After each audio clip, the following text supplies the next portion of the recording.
Serving fans throughout the Midwest and even more around the world, this is the Show Me Sports Network. The following is an exclusive broadcast property presentation of the Show Me Sports Network and is a high-fidelity, all-digital broadcast. This broadcast is copyright by the Show Me Sports Network for the private use of our audience. Any other use of this broadcast without the Show Me Sports Network's written consent is prohibited.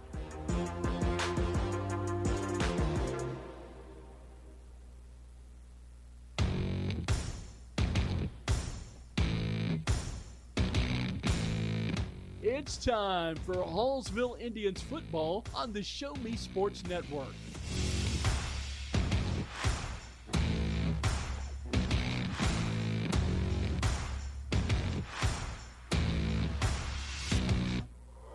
This is the Hallsville Indians pregame show on the exclusive home for Indians football, the Show Me Sports Network. We'll recap last game's highlights, set the stage for kickoff, and even get the thoughts of the head coach during the pregame show. All while we get set to bring you the exciting play-by-play action of your Hallsville Indians. The biggest and absolute best coverage in mid-Missouri is on the air as the Show Me Sports Network broadcast crew are ready in the broadcast booth. Exclusive pregame coverage of Hallsville Indians football is brought to you by Avon with Michelle Carty, Boone County Journal, Centurion Cares, Eddie Goodell Society, Han Custom Laser Engraving LLC, Hallsville Athletic Boosters, Last Sentinel Firearms, Retrieving Freedom, Sawdust Studios, and Zealous WBGT. You're listening to exclusive coverage of Hallsville Indians football on the Indians Radio Network. Now let's go live to the field of the Show Me Sports Network broadcast booth.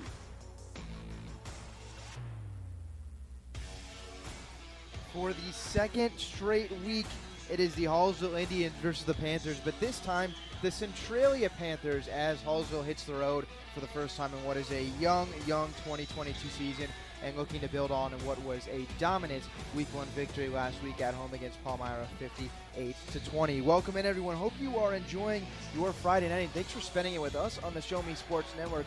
Ben Schmidt alongside me, Cam Payne, bringing you all of tonight's coverage. And hopefully, if we're looking at the two teams we saw last week, we should be in store for a good game, because last week in Week 1, we saw a dominant Hallsville offense put up 58 points. And on the other side, for Centralia, they beat a very good Mexico team on the road 26-21 as they improved to 1-0 as well. And just looking across to the other sideline, the Hallsville fans have showed out tonight. This one, I mean, if you're looking at both sidelines, I think the Hallsville fans are going to make this feel a lot less like a home game than it is. And hopefully the Indians can get off to a good start. Yeah, I couldn't agree with you more. All the Hallsville fans definitely showed out. We were driving here today, and we saw right as we drove into the parking lot, we saw the Hallsville fans have planted their flag in the parking lot and definitely are marking their territory. So they're 10 minutes down the road, and it's basically just a crosstown rivalry. Essentially, I mean, you're right there, and I like that you brought that up, because when we pulled in, it was 2 hours till kickoff, basically, and we're still about 20 minutes or so away. But there, like you said, Hallsville fans showed up to tailgate, had already planted the flag, and much more people here in the parking lot now. But it's just going to be a fun matchup. A whole lot of purple on the sideline across from us, I can say that for sure. Let's talk a little bit about what took place last week in Week 1 for Hallsville. New era got underway, the Colton Nichols era, after moving on from Tiger Cobb, who graduated last year. And Nichols essentially didn't skip a beat in terms of the offense, especially in the rushing production. And with the Hallsville Indians winning that game by a final score of 58-20, 7 touchdowns came courtesy of Colton Nichols, who brought in 4 on the ground and another 3 through the air. Hallsville had 9 drives on the game, and 8 of them resulted in touchdowns. And the only reason the 9th didn't is because they need out the clock. So pretty special offense last week, led by Nichols. A couple other players got involved.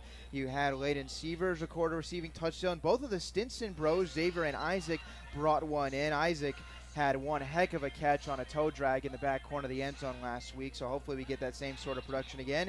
And the Gage Harbison out of the backfield, he ran one in, as it was all Hallsville all the way, and they look to continue throughout momentum into today. We'll hear a little bit from Coach Conyers about that in just a moment, but I think the biggest thing here against a good team that played really good on defense last week in Centralia, Hallsville just get out to a fast start once again. Hallsville, you definitely want to get out to a fast start. Like you said, you had a young quarterback this past week starting. It was his first career start, and you saw him really get settled in through the run game, and I expect a little bit more of that here tonight. He did complete 5 of 10 passing, so we're still not going to see a lot of throwing in these early games until he really gets settled in, but I think you're going to see him a lot more run game tonight. Well, when you look at the running game for the Centralia Panthers, like I said, mentioned, they sit at 1-0 after the 26-21 victory at Mexico last week. Their running game came through their man in the backfield. That was Kaiden Wilkerson, who got a whopping 26 carries for 151 yards, and 2 trips to the end zone as well. And I would have to think we will see some similar sort of carries for that senior running back who averaged over 5.5 yards per carry last week. And for Hallsville, when they got ahead of Palmyra early, they really took their running game out of it. And although it still was somewhat of a factor, they couldn't grout and pound every single play because they were playing catch-up. And I think that's going to be the same thing again, is you don't want to let Centralia be able to turn around and hand it off to Wilkerson every play. Make Colin Bennett, who had just 70 passing yards last week, beat you through the air because you're either winning or it's in a shootout. See, it's a lot easier said than done, though. You're definitely stopping the run game is not easy to do. You're going to have to put 7 in the box. You're going to have to fill the gaps. You're going to have to set the edge.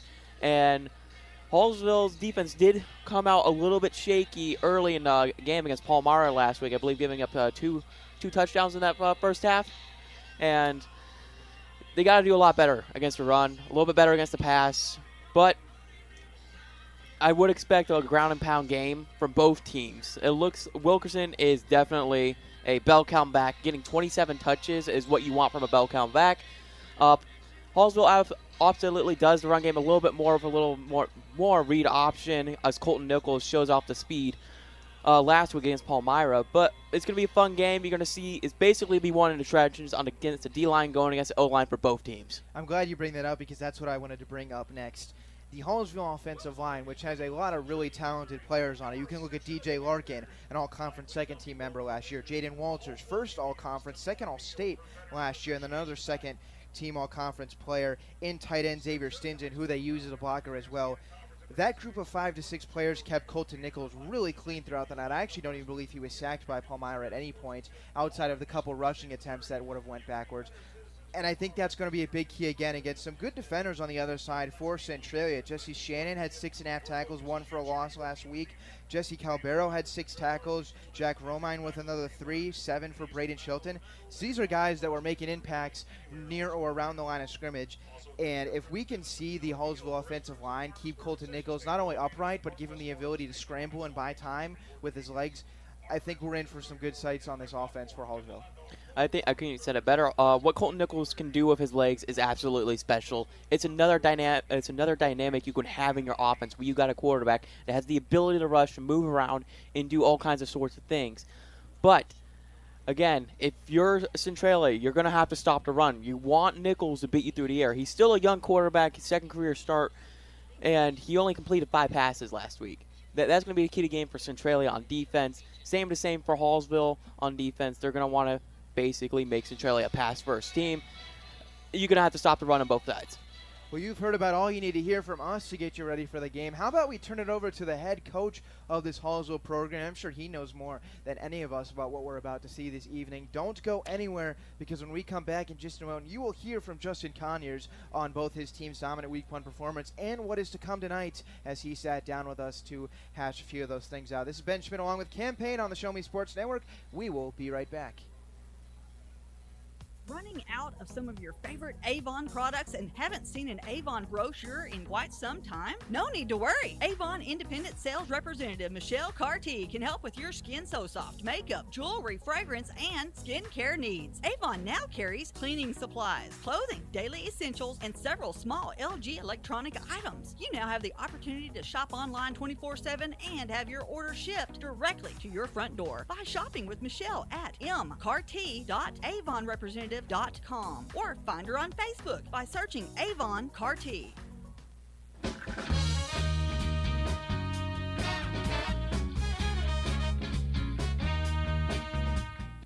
All right, so now back on the pregame show, we'd like to welcome on head football coach of Hallsville, Justin Conyers, like usual, for the Show Me Sports Network. Coach, thanks for joining us. First road game of the season coming up on this Friday after a 1-0 start. Appreciate you taking the time to sit down with us this week. Hey, thanks for having me on. And, it's kind of nice to be able to open up the season at home, having Palmyra at home last week for the first time and 3 times versus them, and being able to get this first road trip under our belts here and get over here to Centralia tonight. So I want to start just a little bit with the game last week, home opener against Palmyra. So you guys take that one 58-20. After that convincing victory, you guys come back, watch the film on Saturday, and then get into practice throughout the week. What have you kind of seen from your guys after such a convincing victory? How are spirits looking? Well, spirits are high. When you perform like you do, I think that obviously it builds some confidence, especially in a young team with some new guys, some new places. Really needed to get some reps both on both sides of the football. I thought offensively we played pretty darn well. Obviously, whenever you look at our drive, we had 8 drives that finished in touchdowns. The only drive that did not out of their 9 possessions was that final one. So we handled business offensively. I felt like extremely well Friday night. The thing that we really have to get better at, as you saw in the game last week, is our open field tackling. I felt like we got a little gassed as they had the ball, a lot more than we did. 66 offensive snaps from Palmyra to just our 39. And so I felt like our defense was on the field a ton, and I felt like we were getting our defense off the. All right, so you did talk about a little bit about the snaps, but despite their defense being on the field, at least in that second half, you guys really turned it up a notch, only allowed 6 points after the 14 in the first half. Did you there was a shift there, obviously, but did you see some tiredness out of those guys, or are they kind of ready to go that entire last 24 minutes? I think the one thing that our staff does extremely well as a halftime is make those adjustments. And that's what we had to do, is really had to settle our guys back in and make sure that we understood, conceptually how we were playing, option football. And I think, in the second half, Palmyra really went more away from the split back veer stuff and got back into the spread stuff that we've seen in the last couple of years from them. And I think our guys are a little more comfortable defending that. It really allows us, when we get them into some situations where they're having to throw the football, to do what we do best, and that's pin our ears and go get after the quarterback. And so that kind of played into our strengths a little bit, I think, in the second half defensively. And we challenged them. We said, hey, we're in shape. We knew this was going to be a hot one on Friday night to open the season, and we got to make sure that we're not the ones that are not in poor condition, and make sure that our conditioning takes over in the second half. And I really felt like that really came to fruition for us on Friday night. So to continue that just a little bit more, what are you guys kind of looking at doing now, especially these last couple days, to continue that momentum into a team in Centralia that, against a tough Mexico team, put up 26 points and won a close game? What are you guys doing to continue that defensive momentum? I think defensively for us is attention to detail and understanding this will be a completely different type of game on the way that we'll defend it.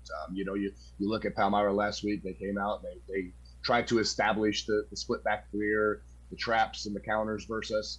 And we did a really good job of stopping that stuff and made them kind of jump back into their spread stuff, where this game is going to start completely different, and they got a new quarterback, for them as well, first-year starter for them. So some of the things that we need to do is our veteran guys need to really try to take advantage of the quarterback being, inexperienced a little bit and put some pressure on him to make some reads and make some throws that he's not comfortable making. All right, so now we'll switch to the offensive side of the ball.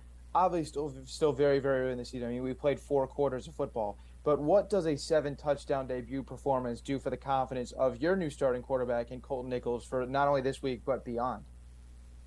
Yeah, I think you said it best right there. Is the word is confidence is what it builds. There's a little bit of uncertainty, as a new guy when you go out and you're just kind of taking over the offense, especially taking it over from a guy that had a lot of production last year. And it was like we didn't miss a beat offensively. It's what it felt like as a play caller for me. We go out and I really could call everything that I wanted to call, and he was seeing things the way I was seeing it. We didn't make a ton of mistakes. My big thing now is what's going to happen when some adversity strikes. We're not going to go through this whole season and never make a mistake. And he was pretty flawless last Friday night. And so, a couple small things, but when something big happens, how are we going to bounce back? And that's kind of what I've been challenging with this week of practice, is making sure that his mental mindset is where it needs to be. And he's able to, when he does make that mistake, he's able to regain his confidence and get right back to where he left off. Yeah, and to continue that a little bit, obviously, like you said, you're not going to play mistake-free football the whole season. And there's certainly not every single game where you're going to be up by 38 points in the fourth quarter. Or maybe a time where you ask him and the rest of the offense, hey, we need to drive right here to go get some points on the scoreboard in this tie game. And I'm sure as a coach, you and the rest of your staff have confidence in not only Colton, but the rest of the offense as well. Yeah, of course we do.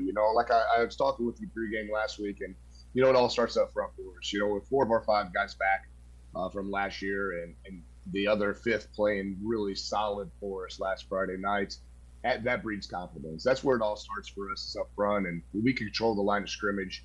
It gives our guys time to make plays, and we've got the playmakers to make those type of plays. The one thing I do believe that we can do a little bit better this year that people haven't seen a lot of yet is I feel like we could really vertically stretch, the field offensively. I think Colton's got about a 55-plus yard arm army right now, and we haven't really seen him let one loose yet. But, in preseason scrimmages and even during the Jamboree, he let a couple go. And so, I think those things and having that ability to not just have to be able to line up and run the football to be successful, now having the capabilities to throw the ball and make big plays on the back end, I think that's going to help us down the stretch, especially in ball games where those type of big plays are needed.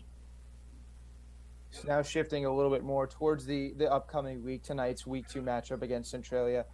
Tell us a little bit about, and I don't know if this is something that you guys really even talk about or not, but you're going to a Centralia team that's obviously going to be fired up, coming off a 1-0 start for their home opener. How are you guys looking to go into it where you won't have that great home crowd behind you being on the road? I'm the only thing I would disagree with you with in this series. I think we're going to have one heck of a crowd here tonight from Hallsville. We've challenged our community to come up here and travel.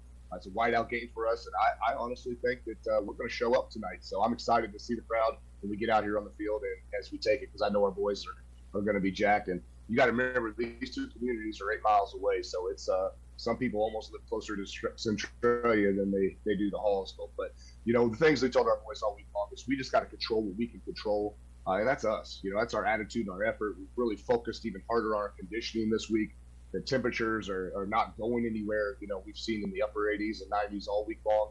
It's going to be right around 90 degrees at kickoff tonight. So, you got to make sure that we're ready to do what we need to do and handle business on our end. And we know right now that Centralia wants nothing more than to come get after us tonight.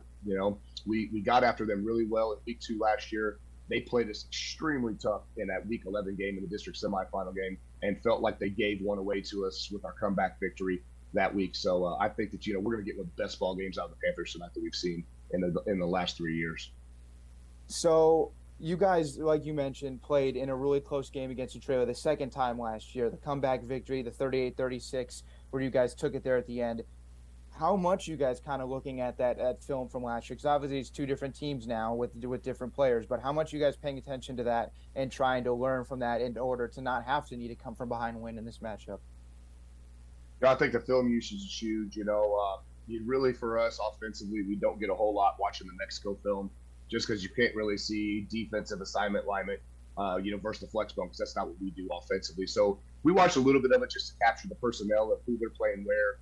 And then we went back to those last 2 games last year, and what you found is they defended us defensively on their end, completely different in those 2 games. And so I think you got to be able to prepare for both of those things, just in case we see those tonight versus Centralia. We're prepared for multiple fronts and coverages that they could, potentially show us. So I think that film is huge from last year. And that was one thing we talked about as a staff too. Is on our defensive side, did they scheme us different?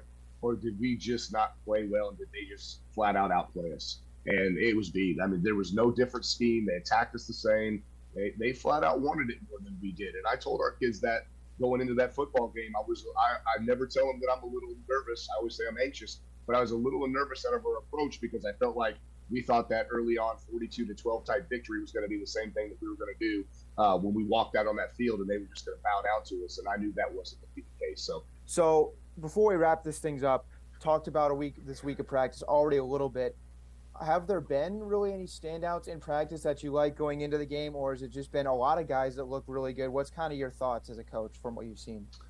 I'll tell you, last week, one of the most impressive players for me was Aiden Ski at safety for us. I thought he did a tremendous job, and he really stuck out because he was fit in the alleys, and one of our smallest guys defensively, and he was one of our leading tacklers. And so we want to make sure we get him involved early on in this football game and give him the opportunity to do what he did best, and that was, trying to be that free hitter from safety for us and fill the alleys and make those plays for us. And we've actually moved him over with a couple injuries that we've had, and he got some tailback reps this week, and it was a lot of fun. He was real electric, and to see him carrying the football around, and I'm excited to potentially get him the opportunity to touch the football on the offensive side tonight too. All right, well, once again, Justin Connors joining us on the pregame show. Before I let you go, big game coming up tonight. Anything else you'd like to add in? I'm excited for this opportunity. Like I said earlier, I think this is going to be a big crowd night. You got to remember, the last time we played in Centralia back in 2020 was during the COVID year, and we were only allowed 2 tickets per kid. And so we really, in that very first matchup, didn't get to have the ability to have the crowd over in Centralia that I know could be last night. All right, well, we'll let you go now. Once again, thanks so much, Coach Conyers. Best of luck tonight, and we'll be right back in just a moment for continued coverage of Hallsville football on the Show Me Sports Network. At the Boone County Journal, we're with you all the way. We know that you're more than just a subscriber. You're an employer, you're a parent, you're a neighbor. Most importantly, you're a community member. It's our goal to provide you with the latest news, sports, opinions, obituaries, classifieds, and more to keep you informed about your community. To find out more about the Boone County Journal or to subscribe, call 573-657-2334 or visit bocojoe.com. The Boone County Journal. We're with you all the way.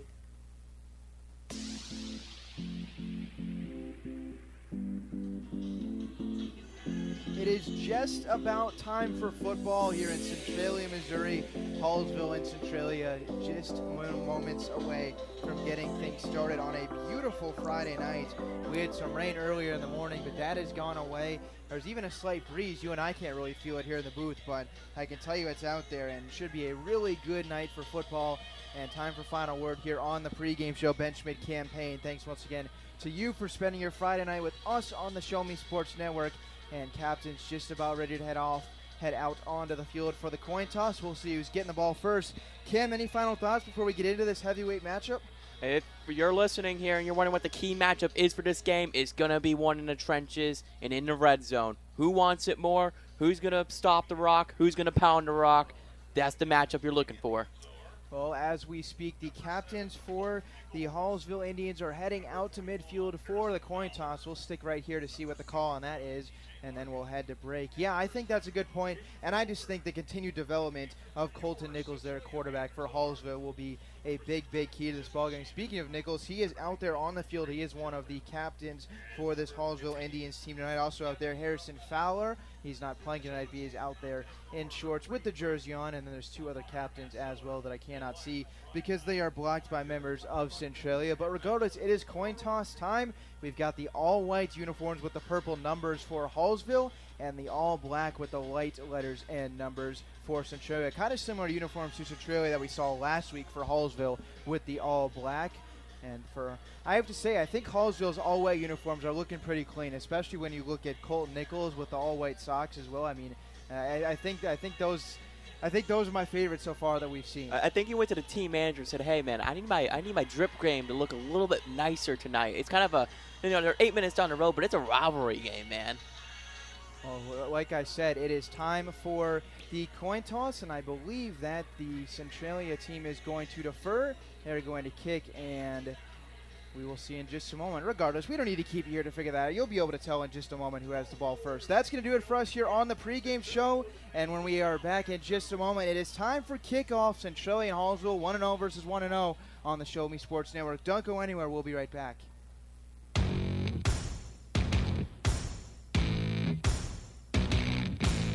You've been listening to the Hallsville Indians pregame show on the exclusive home for Indians football, the Show Me Sports Network. The excitement is building in the stands, and the tension is rising on the sideline as kickoff is just around the corner. Exclusive pregame coverage of Hallsville Indians football has been brought to you by Avon with Michelle Carty, Boone County Journal, Centurion Cares, Eddie Goodell Society, Han Custom Laser Engraving, LLC, Hallsville Athletic Boosters, Last Sentinel Firearms, Retrieving Freedom, Sawdust Studios, and Zealous WBGT. The biggest and absolute best coverage in mid-Missouri continues as we'll be back with kickoff right after these messages. This has been the Hallsville Indians pregame show on the exclusive home for Indians football, the Show Me Sports Network.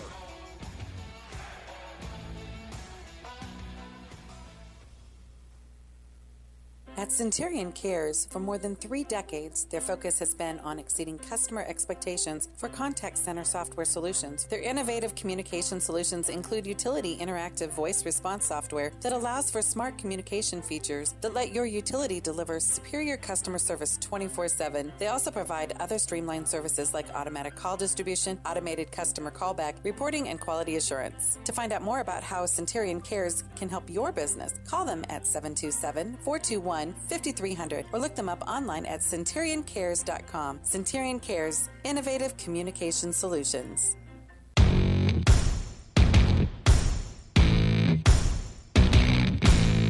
It's time for Hallsville Indians football on the Show Me Sports Network.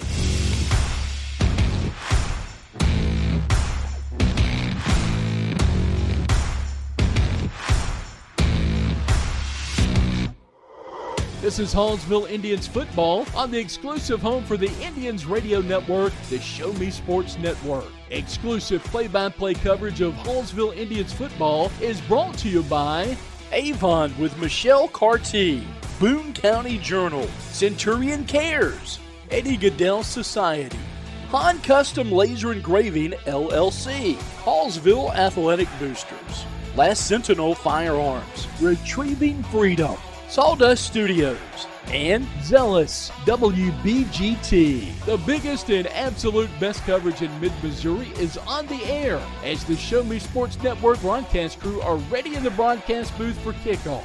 You're listening to exclusive coverage of Hallsville Indians football on the Indians Radio Network. Now let's go live to the field to the Show Me Sports Network broadcast booth. This game just kicked off, and you apologize. All you missed was the kickoff, and it was returned by Hallsville. They are starting with the football, so here we go. It is finally time for football tonight on the Show Me Sports Network, and this Indians offense will start at their own 25 and get us going on the evening for some Hallsville football. Colton Nichols and the rest of this offense out on the field, and let's play football, ladies and gentlemen. Looks like 2 wide receivers on both sides for Hallsville as they get things going, and it will start with a keeper by Nichols right up the gut. He shakes a couple tackles and then falls ahead to right about the 27-yard line. It'll be a modest gain on first down. It's one play, one rush for Nichols to get things going. That's a good opening script for this Hallsville offense. You get a nice easy run. You're on the road early. You got our young quarterback. Let's just get his feet wet, give him a nice run play. Don't have to worry about passing the ball. Was called a gain of 3 on the play, so 2nd and 7 upcoming. Gage Harrison is in the backfield, along with on the right side Layden Sievers, and looks like Aiden Lampkin's down there as well. There's 4 wide receivers on the field right now. In the gun is Nichols. He'll run left. He's still keeping the ball, and he's going to cut it upfield. He's got space, and there he goes. Nichols is off and running. One man to beat. 30, That's 25, special. 20, 15, 10. He's touchdown, Hallsville. That's a 72-yard touchdown for 6. And 2 plays, 1 touchdown, and Hallsville's on the board. Talk about taking the speed option perfectly. He didn't even need to pitch it. He saw the hole right up the middle, hit a little juke, and turn on the Jets. Like you mentioned, that was the read option going left side, and once Nichols put that foot on the ground and cut it upfield, there was no one that was going to run him down. He had just 1 man to beat back there, and he was able to run right by him, and now Hallsville's going to go for 2. What a start, and that packed opposing team bleachers on the far sideline is getting rowdy right now. Here we go, 2-point conversion. Colton Nichols is in the shotgun. He's going to snap. He's going to give it to Harrison running right side. Turns upfield at the goal line, and he is. Don't think he's going to get that one. Not quite he there. Is not. So they keep Harrison out of the end zone for 2, but a long rushing touchdown by Colton Nichols of 72 yards has the Hallsville Indians out in front just 56 seconds into this one. Fast start for them. We'll take a quick break as the defense will now take the field, and we're back in just a moment on the Show Me Sports Network.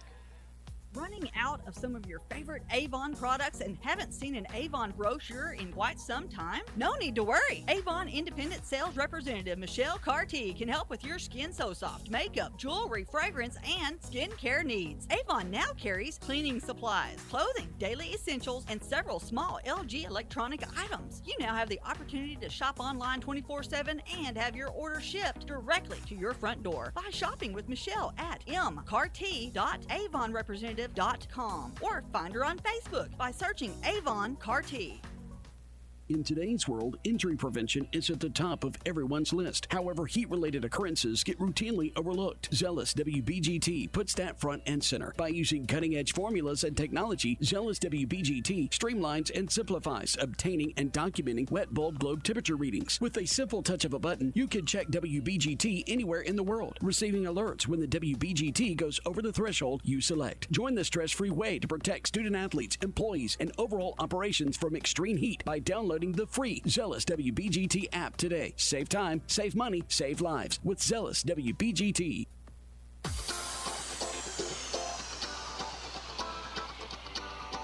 Back on the Show Me Sports Network, Ben Schmidt campaign and Centralia will return the kickoff up to the 36-yard line. One of these times, I'll figure out the timing and get you back for it. But you didn't miss much, as Centralia will go to work from their own 36 after an electric opening drive for Hallsville. 2 plays, they go 75 yards, 72 of which came on a Colton Nichols rushing touchdown on a read option. And now here comes the defense. We'll see if they can do as good of a job they did last week, where they had held Palmyra to just 2 scores, 1 in the second half. Run left side for Wilkerson. He turns the corner at the 40 and goes out of bounds just at about the 46-yard line. That should be a gain of about 9 or 10 and a good start for this Centralia offense. What a good way to cut it to the outside. He read it was nothing up the middle, cut it outside off his left tackle, and was able to put the hammer down and get that first down.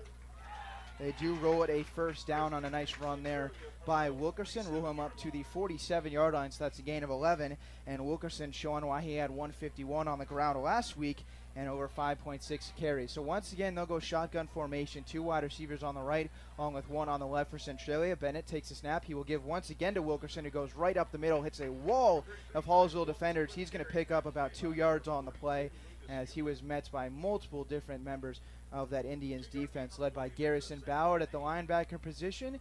And that's a nice stop there to make it 2nd and 8. You can tell by Wilkerson's a special back. It looked like he had nothing initially. It looked like maybe he would barely get back to the line, but he just stepped a little, read it easy, got a couple yards. Way to fall forward. Centralia getting the ball here for their first drive on offense after Hallsville went 75 yards in 2 plays to make it 6-0. Once again, shotgun on 2nd and 8 from their own 49. Rolling right is Bennett. He's now going to step into a throw downfield, and it is knocked away by the outside linebacker, Landon Severs, on one heck of a play as he read that throw by Bennett. 3rd and 8 upcoming. You can see they were trying to run a clear out to the far side of us, but they couldn't quite hit the corner route. It looked like he had the route early open. If he threw it just a little bit early, he may have gotten there and got an open pass. Well, either way, I think that's one heck of a read by the linebacker Severs as he jumped in front of what would have been a catch for about 6 or 7 yards. Regardless, now 3rd and 8 upcoming. On the far side is Bo Hatton, bottom of the screen. That looks like Caden Dunn. Shotgun formation for Bennett. He takes snap. It's going to give Wilkerson right side, turns it upfield. He's driving, breaks tackle at the 45, falling ahead, and it looks like they're going to mark him right at the 45, which would put him short at the first down. If that's where they mark him, that's a gain of 6, and that would bring up 4th and 2. Now time to see what Centralia wants to do on their first drive. That was a nice strong run to get him in position to think about going for 4th down right here.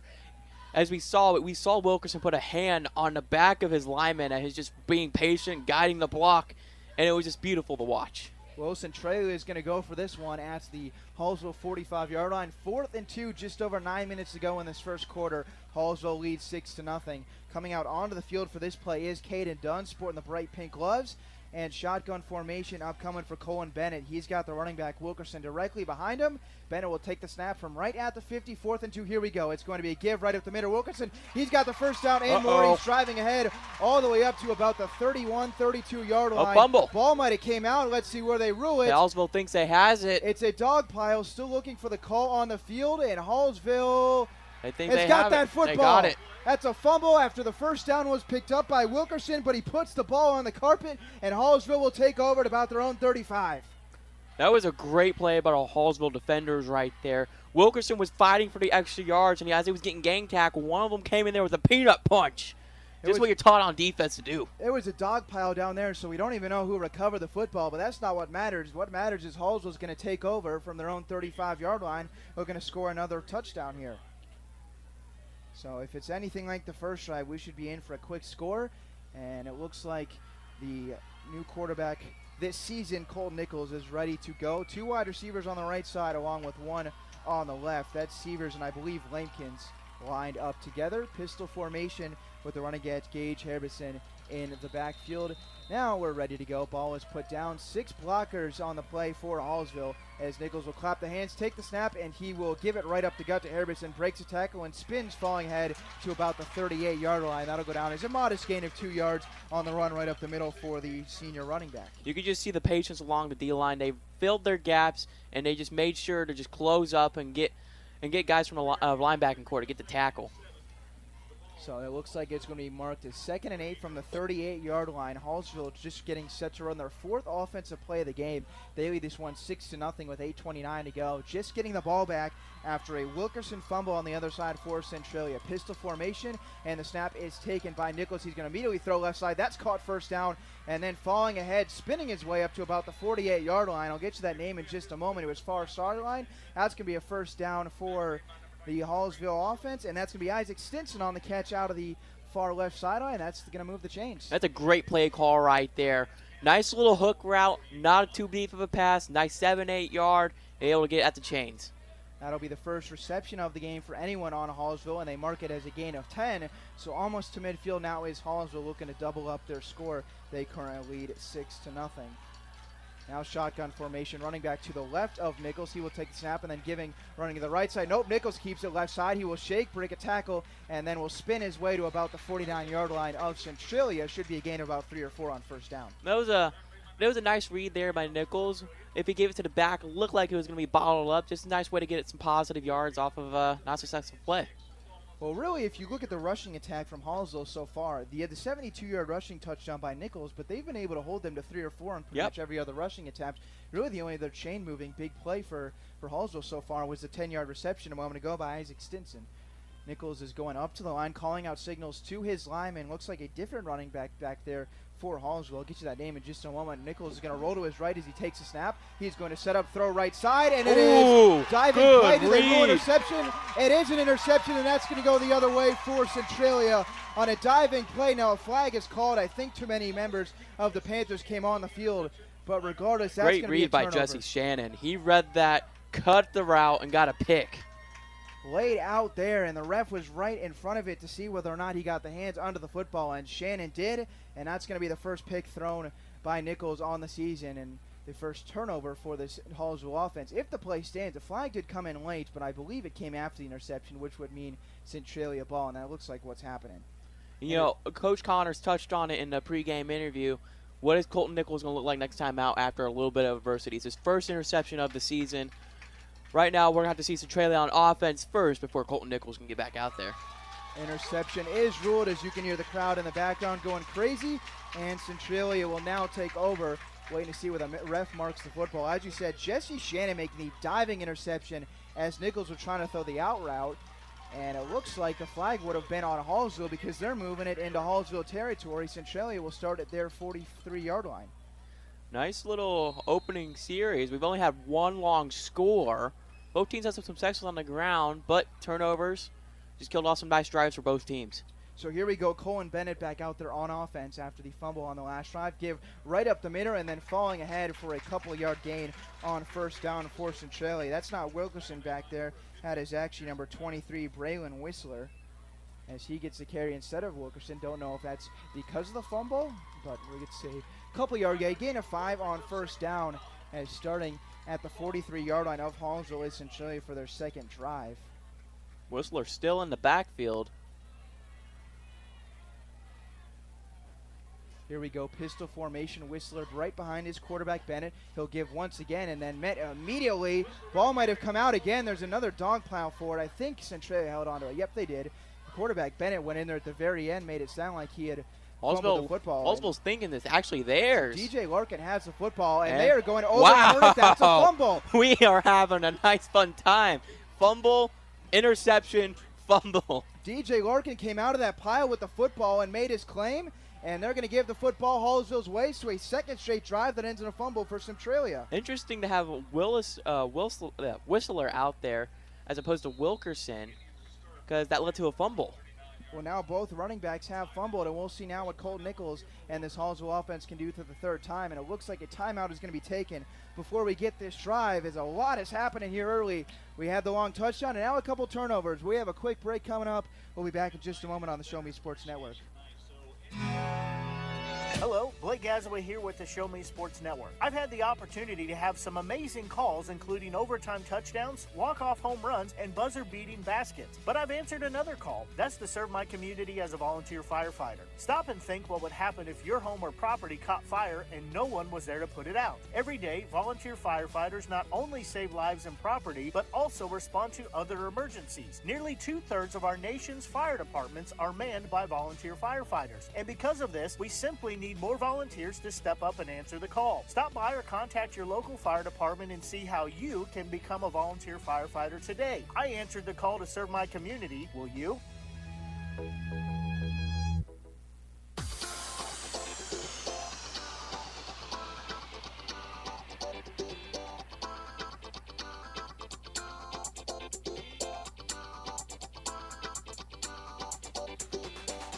Ben Schmidt campaign back on the Show Me Sports Network, as we have had a whole lot happen here early in this ball game, and Hallsville back out for their third drive after they went 72-yard rushing touchdown. Now here Nichols will keep it first play left side. He's got room, angles his way, and he puts the ball on the ground.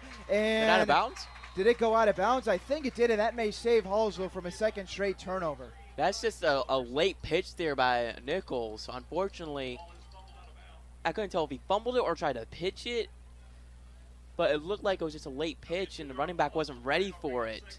We've had 3 straight drives end in a turnover. The first was a fumble by Centralia, then a Colton Nichols interception, then another Centralia fumble at both running backs for Centralia. Wilkerson and Whistler put the ball on the ground, and now Hallsville thankful to hold on to this one, and it was just a loss of 2. Now 2nd and 12 upcoming from their own 37. Hallsville leads this one 6-0. 3 wide receivers set to the right side. Nichols going to immediately roll that way. Now plants the feet. He's got all day. He's going to launch. Going downfield. Jump ball, and it is brought in by Isaac Stinson all the way down to the 25 of Centralia. And you just got Moss, Mr. Centralia. He high-pointed that ball. He jumped up. He said, "Don't worry, quarterback. Don't worry, Nichols. I got you." It was a great throw, too, right at the top over the corner. That'll go down as a 38-yard gain. Actually, even more than that, it's going to go down as a 44-yard reception there by Stinson, and they go all the way down to the 19-yard line of Centralia. Stinson's having a nice open to the season. Touchdown last week, big catch here. He's showing up to play. So now 1st and 10 from the 19 of Centralia. It's going to be kept by Nichols running right side, breaks the tackle, and is able to fall ahead. Maybe he got back to the line of scrimmage. Looks like that's going to rule him. Gain of nothing. That'll bring up 2nd and 10. Jesse Shannon showing up again. He was able to trip up Nichols, and Nichols couldn't quite keep his feet. So if I'm doing my quick math correctly, which I'm not the best at, I believe that should go down as a 42-yard catch for Isaac Stinson. Immediately when he brought it down, I thought he was down at the 25, but I was misreading the yard markers. We're at a slight angle here. Regardless, it was a big catch, and that's all that matters. And now Hallsville is once again in business. As that ball was launched by Nichols, he had all day to throw. Interesting trips to the left. 2nd down and 10 upcoming. Just hit the 5-minute mark of the first quarter. Harbison directly behind Nichols in the backfield, and Harbison's going to get the football running right side, and he will hit a swarm of defenders before falling ahead inside the 15-yard line. And that looks like it's going to be a gain of about 5 or 6. Will bring up a 3rd and manageable. Always good to get a nice 5-6 yard gain as a running back. If you're going to run and get 5-6 yards every time, you can be happy with it. You're not going to be mad with that. So 3rd down and 5 coming, as it was a 5-yard rush by Harbison on 2nd and 10. We'll see now what is in store for this Hallsville offense. Once again, you mentioned a moment ago, going trips left. Same for formation. Hallsville. 3rd down and 5. Nichols going to throw a screen pass left side. It's caught, and then angling upfield. Lampkins is going to be very close to the first down, and he's got it. It's falling ahead to about the 5-yard line. Looks to be about a gain of 9 or 10 yards, and that will move the chains. And Hallsville is just a few yards away from putting up their 2nd touchdown of this one.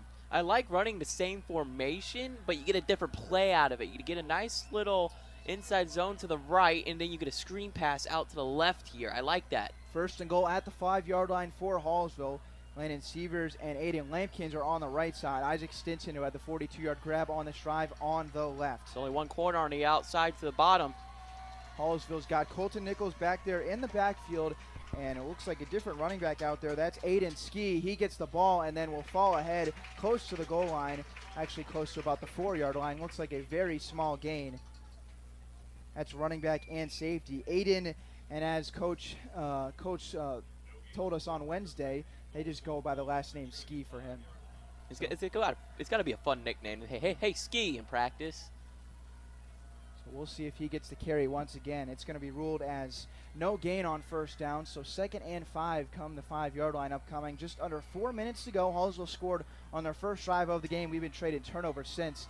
Now Hallsville looking to double that thing up. Similar formation. Ski once again in the backfield. Nichols going to run left. Keep it. He's angling up, and he is in for 6. Second rushing touchdown of the game for Nichols, as he had to make one defender miss, and he did it on the QB keeper. 12-0 now Hallsville late in the first quarter. Colton Nichols is so shifty. He's just tough to bring down in the open field.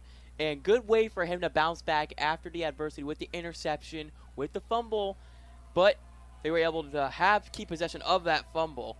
But Coach Connors said it's going to be interesting to see how he acts to adversity, and he's reacted positively here. So 61-yard scoring drive for Hallsville. They move all the way down the field for 6, highlighted by the big catch by Isaac Stinson.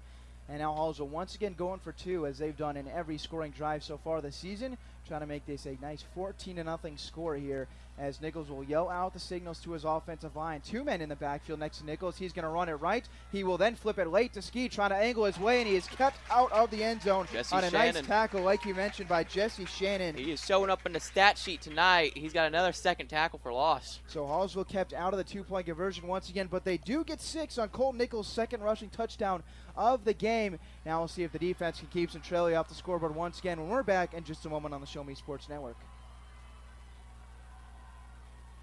Never been easier. Become a member of Sawdust Studios and enjoy 24/7 access to a woodworker's paradise. Outfit with industry-leading professional-grade tools, Sawdust Studios offers endless woodworking possibilities. Don't have woodworking experience? No problem, as Sawdust Studios offers affordable classes from a community of woodworkers, experienced designers, and master craftsmen. Youth classes are also offered for those junior woodworkers. For more information, search Sawdust Studios on Facebook or find them online at sawdust247.com. Sawdust Studios, your community woodshop.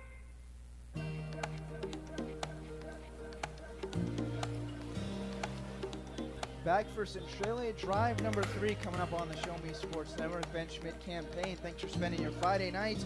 Listen to us on the Show Me Sports Network. Good traveling crowd, as you heard Coach Keiners mention in the pregame show. He was expecting this, and they have shown out. And in turn, the players have given Hallsville a 12-0 lead, and they will now kick off to multiple defenders back there ready to receive for Centralia. The raise of the right arm, and here comes the kick, about to be boomed away and send it down the field. It's going to be bounced and then caught at about the 18-yard line, returning up to the 30, now 34-yard line, and that's where the ball will be brought down. Maybe a fumble again. There's another dog pile. Oh my goodness. Time to see who has it. Centralia's fumbled their first 2 drives. The ball was put on the carpet at about the 34-yard line, and it looks like this time Centralia will keep the football as they avoid a near disaster there on the kickoff. You got to wonder if there's some slick footballs tonight because of the humidity. We had some rain earlier today, so you got to wonder if the footballs are a little extra slick tonight. So coming back out on the field for their 3rd drive of the game is Centralia. Their 2 drives started at their own 36, and then the Hallsville 43, where they put both of them on the ground, fumbles, and that is what has led to a Hallsville 12-0 lead. First down and 10 upcoming, waiting for the ball to put down, and they're going to start at their own 33-yard line. But really, both teams have been able to drive the ball successfully, especially Hallsville. But Centralia, like you said, the 2 fumbles have been costly for them. Once again, Whistler in the backfield. He's going to get the carry running right up the middle, breaks 1 tackle, but then is met right at the 37 by a couple different tacklers. Had Ski coming up to bring him down, along with help on the other side by Aiden Lampkins as they team up to bring down Whistler. And it's going to be a short gain there on first down. Gain of 4 brings up 2nd and 6. It's like we see Wilkerson come back in the huddle now. So 2nd and 6 at the 37, just under 3 minutes first quarter. All Hallsville early is So far, through just about 5 quarters of the season, they have been in control and looking to keep that rolling. Shotgun formation now for Bennett. He's got Whistler to his left, 2 wide receivers. It's going to give to Whistler, running right. Now cuts it upfield, and he will fall ahead to about the 39. So only a gain of 2 there on that play, and that'll bring up a 3rd and 4. Someone on Centralia just lost their helmet, number 56. Evan Brumback lost his helmet. He may have to come out for a play here. Yep. They're going to take him out. Yep, we're going to have to go to a reserve offensive lineman just for this one play for Centralia. It looks like they may just use an extra tight end. Number 87 coming into the game for Centralia. That is Logan Rosenfelder. So he will join the huddle before this 3rd down and 4 play. Pretty imperative here that Centralia get a drive going. They're already behind 12-0, and they haven't really had a whole lot of success stopping the Hallsville rushing attack. 2 wide receivers right, along with 1 wide receiver and a tight end on the left side. Bennett goes out of the shotgun. It's going to be a QB keeper. He goes right up the middle. He's got the 1st down, and then is dragged down from behind by DJ Larkin. And falling ahead to about the 47-yard line is the quarterback, Bennett. He gets the 1st down, and that'll move the chains. And a huge struggle there by Larkin to bring him down, because otherwise Bennett had some room to work with. Like you said, if Larkin doesn't bring him down, maybe Bennett's off to the races. He read that read option perfectly. Looked kind of maybe a little quarterback draw action, but he went right up the gut, hit the Jets, and be able to get the 1st down for Centralia. Wide receiver Ethan Adams comes into the game for this play. Is now 3 wide receivers on the field for Centralia's offense. Shotgun formation going from left to right, faking handoff. Now going to launch downfield. He's got a man open and overthrowing the intended receiver, Logan Rosenfelder. As if that ball is hit in stride by Bennett, that is a touchdown, no question about it, as Rosenfelder got behind everyone, but the ball was overthrown out of bounds at about the 20-yard line of Hallsville.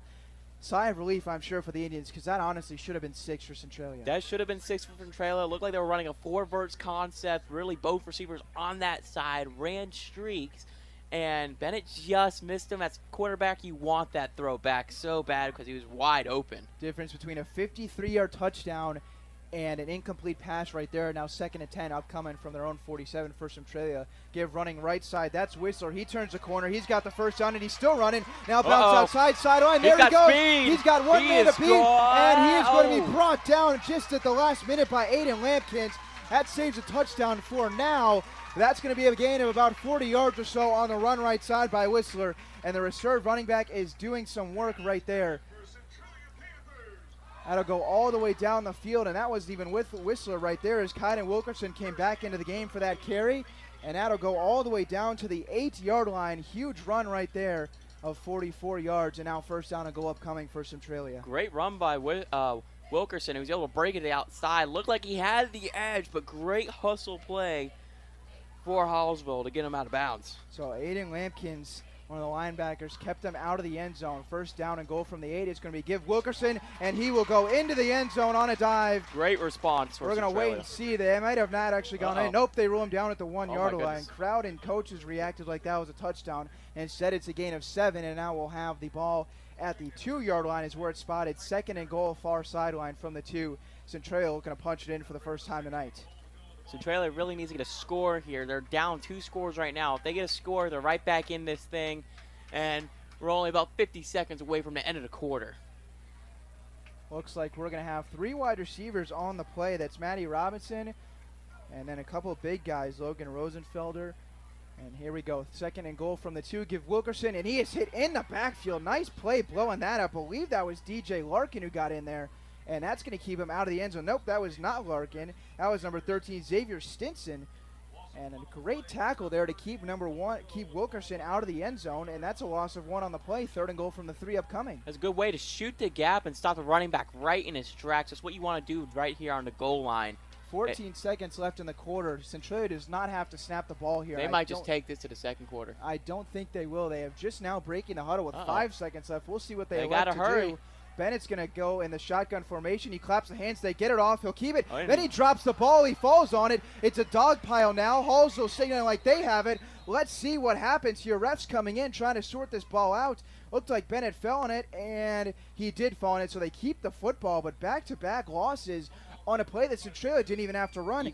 That will mean the end of the 1st quarter. You got to question it there. He didn't have to snap it. Why not just take it to the end of the quarter? But, like you said, they were able to recover. So 4th and goal from the 6 upcoming. When we come back, what will Centralia do? We'll find out. Hallsville leads 12-0 after 1 on the Show Me Sports Network. Hi, I'm retired Army Sergeant Trent Dirks, and I want to tell you about an organization that saved and changed my life forever. Retrieving Freedom provides highly trained service dogs to veterans with disabilities and children with autism, absolutely free of charge, thanks to the generous donations and support from people just like you. Experts from Retrieving Freedom help throughout the entire process, from fostering programs through service dog placement. Retrieving Freedom gave me the skilled service dog Tracer, who has been my best friend and my lifeline. To find out more about how you can get involved, volunteer, foster, or to donate, visit their website, retrievingfreedom.org. Retrieving Freedom, changing lives through the training and placement of service dogs for veterans with disabilities and children with autism.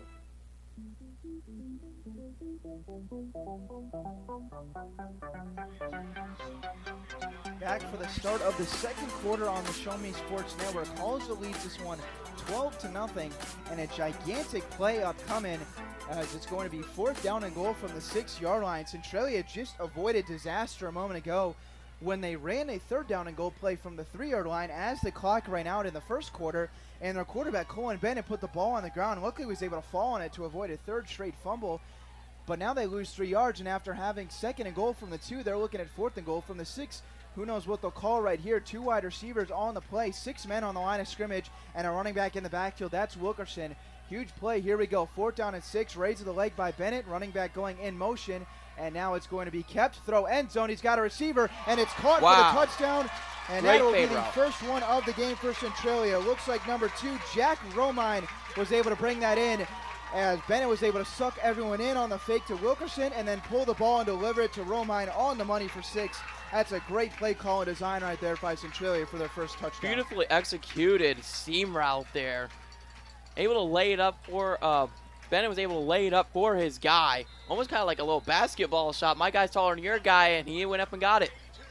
So that'll go down as a 6-yard touchdown and what looks to be a 67-yard drive. And now a point after attempt coming for Centralia. They look to make this a 12-7 game, and Tyler Hawkins is the one kicking this extra point. Snap is down, kick is on the way, and that one is no good. So kick missed wide left, may have even been blocked. Regardless, it did not go through the uprights, and that makes things a 12-6 ball game. And Centralia responds with a huge 4th and goal touchdown to Jack Romine for 6. We'll take a quick break. 12-6 now, lead cut in half. We'll be back in just a moment. Last Sentinel Firearms is your federally licensed and registered Type 7 FFL manufacturer dealer in Missouri, providing quality products to all types of sports enthusiasts, law enforcement, and individuals across the nation. Orders are currently being fulfilled, offering custom-built pistols and rifles from the AR platform made right here in Missouri. Visit their website at lastsentinelfirearms.com or call them at 417-684-7202 to find out what they've got for you. Last Sentinel Firearms, you are your last line of defense.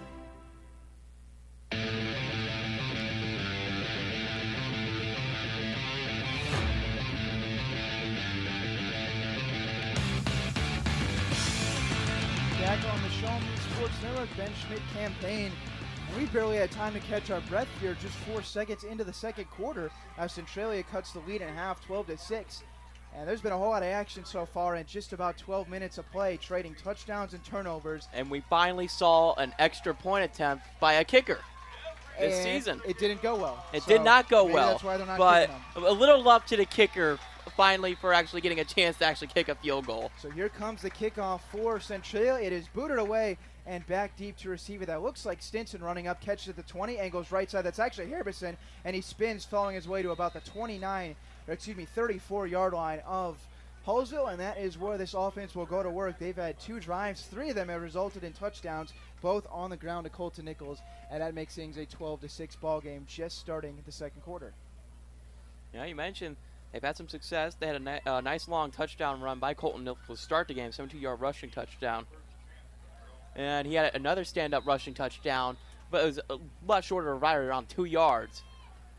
But Centralia will answer it back with a score of their own by a catch by Jack Bromey. And now, a 12-6 ball game. Screen right side, that's to Harbison. It's actually left side, as then he angles his way up to about the 36-yard line. And then he is brought down right on the spot. And the Centralia crowd likes that one. Nice tackle there by coming up number 19, Braden Shelton, holding Harbison to just a gain of 2 on first down. Second and 8 upcoming. Nice good read by Shelton. Come over and make the play and get the tackle. trying to execute a screen pass. The blocks couldn't quite get set up there. Nichols all alone in the backfield. It's a keeper. He runs left side. Now goes upfield. 40-yard line is where he makes a move and then falls ahead to the 39. So it'll be a very short gain of just about 2 yards, maybe even 3 if they're being generous. And now that'll bring up a 3rd down and short upcoming. It is 3rd down and short. Maybe they look to the quarterback run game again. They've had some success with that. 3rd down and 3 upcoming. Ball on the 42-yard line of Hallsville. They started on their own side of the field all 4 drives today. Nichols all alone in the shotgun. He's going to roll right, and he's going to keep it right, trying to get to the edge. Can he get there? He is going to get the 1st down and then be brought down far sideline at he the put 46-yard a stiff arm. line. I think he saw Derrick Henry stiff arm and said do a little of his own. So the design QB run there works as Nichols essentially just flipping the play from the one prior as he goes all the way to the right side and picks up the 1st down. Gain of 4 on the play when he needed 3. And moving the change now for Hallsville is Nichols, who's already got 2 rushing touchdowns. Did throw the 1 pick. It was intercepted by Jesse Shannon on the 2nd drive of the game.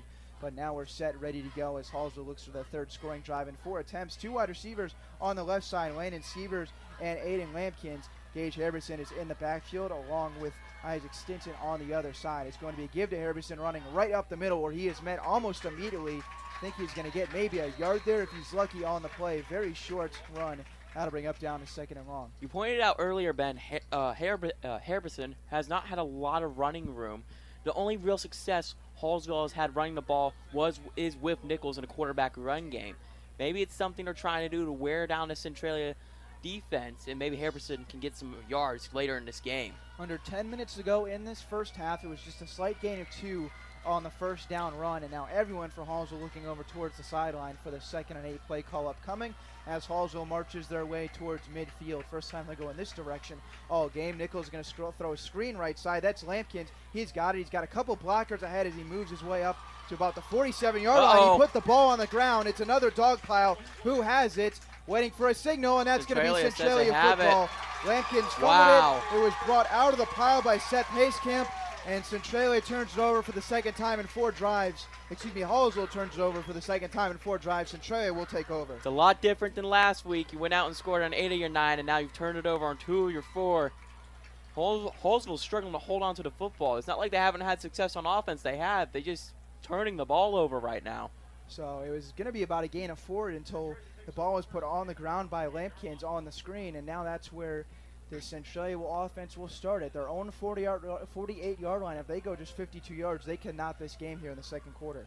You're right. They were down early. They're down by 2 scores. Now they have opportunity to go down and tie this up and take a lead with a potential field goal. So Bennett, who was much, much better on that 3rd drive, now will once again get it in the backfield. Wilkerson will come from left to right, take the carry, going right side. He breaks a tackle. Now he's got room and falls ahead just to about the 40-yard line of Hallsville. He was met by a Hallsville defender in the backfield, but able to break the tackle. And then moving way up into Hallsville territory. Nice run there by Wilkerson as he goes from his own 48 to the 40 of Hallsville. 12-yard run to move the chains. It was Whistler on that carry. They're running a little 2-back system right now. It's real tough when both of their numbers end in 3. It is hard to see. They're not making it easy, I'll say that for sure. So it's Whistler as Centralia continues to alternate between Wilkerson and Whistler at their running back spot. Whistler in there again, takes the ball again, same play, and he is met right at the 40-yard line and then dragged down. Nice play there by Hallsville, shooting the gap. That was Lucas Hullett, and he came right in to stop the running back Whistler. That's going to go essentially for a gain of nothing. Yep, stopped right at the 40-yard line, and that'll bring up a 2nd and 10. I have to say, he said it perfectly. He shot the gap and got the tackle. He was in there quick. Far side ref had originally spotted it at the 39-yard line of Hallsville, and then the other ref said, nope, put the ball at the 40-yard line. It was a gain of nothing. So now 5 wide so far on this play for Centralia. Bennett is all alone in the backfield, 3 wide receivers to the left and 2 more to his right. We have not seen this much. So 2nd down upcoming, dropping back to throw is Bennett. He's got all day. Now he's running out of room, and he is going to be able to follow away ahead forward for what was almost a sack, but then he was able to basically drag 2 Hallsville defenders. He had multiple guys on him. Let me tell you who that was in just a moment. For Hallsville, the main guy bringing him down on the tackle was Xavier Stinson, and falling ahead to the 37-yard line for a gain of 3. And that'll bring up 3rd and 7. Nice work there by Bennett to avoid a sack and turn it into a gain, because that was almost a loss. You could tell he looked out to his left. You could tell he wanted Jack Romey on the little out route there, but was covered up, and he saw the pressure and was able to get some positive yards for Centralia. Despite getting the fumble, they're not having a little to success right now. Centralia's got one touchdown. That was a 6-yard receiving touchdown by Jack Romine last drive. Now 3rd and 7 from the 38 of Hallsville. That's going to be kept running right up the middle by Bennett. He meets a couple defenders, but then powers his way up to the 30-yard line. That should be a first down, as that's right where the marker was. And Bennett, not afraid of contact. He went into a swarm of about 4 Hallsville defenders, and they're going to move the chains as they mark him right down to the 30-yard line. But, you know, Ben, they always say slow and steady wins the race. It looked like he was just jogging on that play, but it works out. And it was nice, a good, patient run to get the yardage for the first down. And he needed every bit of those yards that he picked up, all 7 of them, because that's right where the first down marker was. And so that will move the change for Centralia. And now 1st and 10 upcoming, just reaching the 7-minute mark in the first half. I believe that's Whistler in the backfield and getting it right up the middle. Nope, that's actually Wilkerson, and he spins his way to the 33-yard line, excuse me, the 27-yard line, and that'll be a gain of 2 to bring up 2nd and 8. Interesting to see that they're running a little 2-back system here. We mentioned Wilkerson had 27 carries in the first game against Mexico, and now they're running a little 2-back system. Maybe a nice little 1-2 punch to change it up for Hallsville to try to game plan against. Going to be 2nd and 8 from the 28-yard line of Hallsville for Centralia, looking to cap off their 2nd straight scoring drive. They've got room to go, but they haven't been afraid to kick the ball, so maybe we would see them, if they can't convert, try and put a field goal up in this point. Pistol formation, Bennett's got it. He will fake the give, now looking right side. He's going to throw way downfield on a wide-open receiver, Ethan Allen, and then spins his way down to about the 10-yard line. Nope, he couldn't hang on to the ball. They ruled incomplete. Should have been a completion. He was open. They ran the wheel slant concept where you cross up to the defenders perfectly, and you just could not make the catch. Yeah, Ethan Adams right there would have put Centralia in the red zone, and instead it goes as incomplete as he couldn't hang on to the football. And now 3rd and 8 upcoming from the 28-yard line. Hallsville's got a couple gifts on the drop passes and then an overthrow earlier when Bennett was targeting the receiver Dunn with way downfield. That was actually Rosenfelder. 3rd and long situation. Hallsville looking to get off the field. 3rd and 8, Bennett shotgun. He's got all day. Now he's running out of time. He will dump it off, and it doesn't even make it to his running back. That is incomplete as multiple men for Hallsville made their way into the backfield. And that was great pressure right there to force the incompletion. Now what does Centralia do on 4th and 8? I think it looks like they're going to go for it. They're kind of in no man's land right now. Their punter, maybe they don't want to punt it, and they're not quite in field goal range for their kicker. It looks like they're going to go for it here on 4th and 8. And we saw a lot of this with Palmyra last week, a lot of going for it on 4th and longs. So 4th down and 8 from the 28-yard line of Hallsville for Centralia.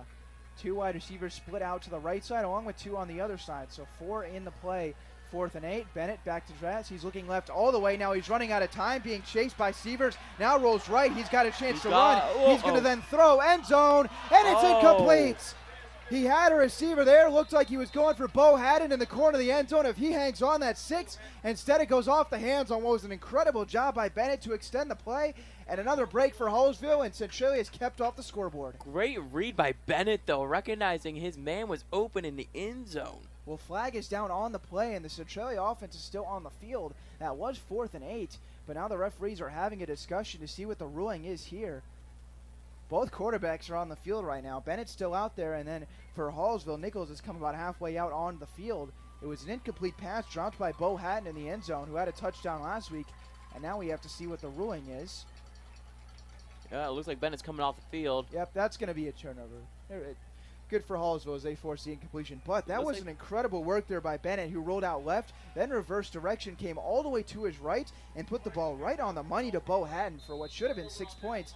And it's headed to turnover on downs, and now Hallsville will take over from their own 28-yard line.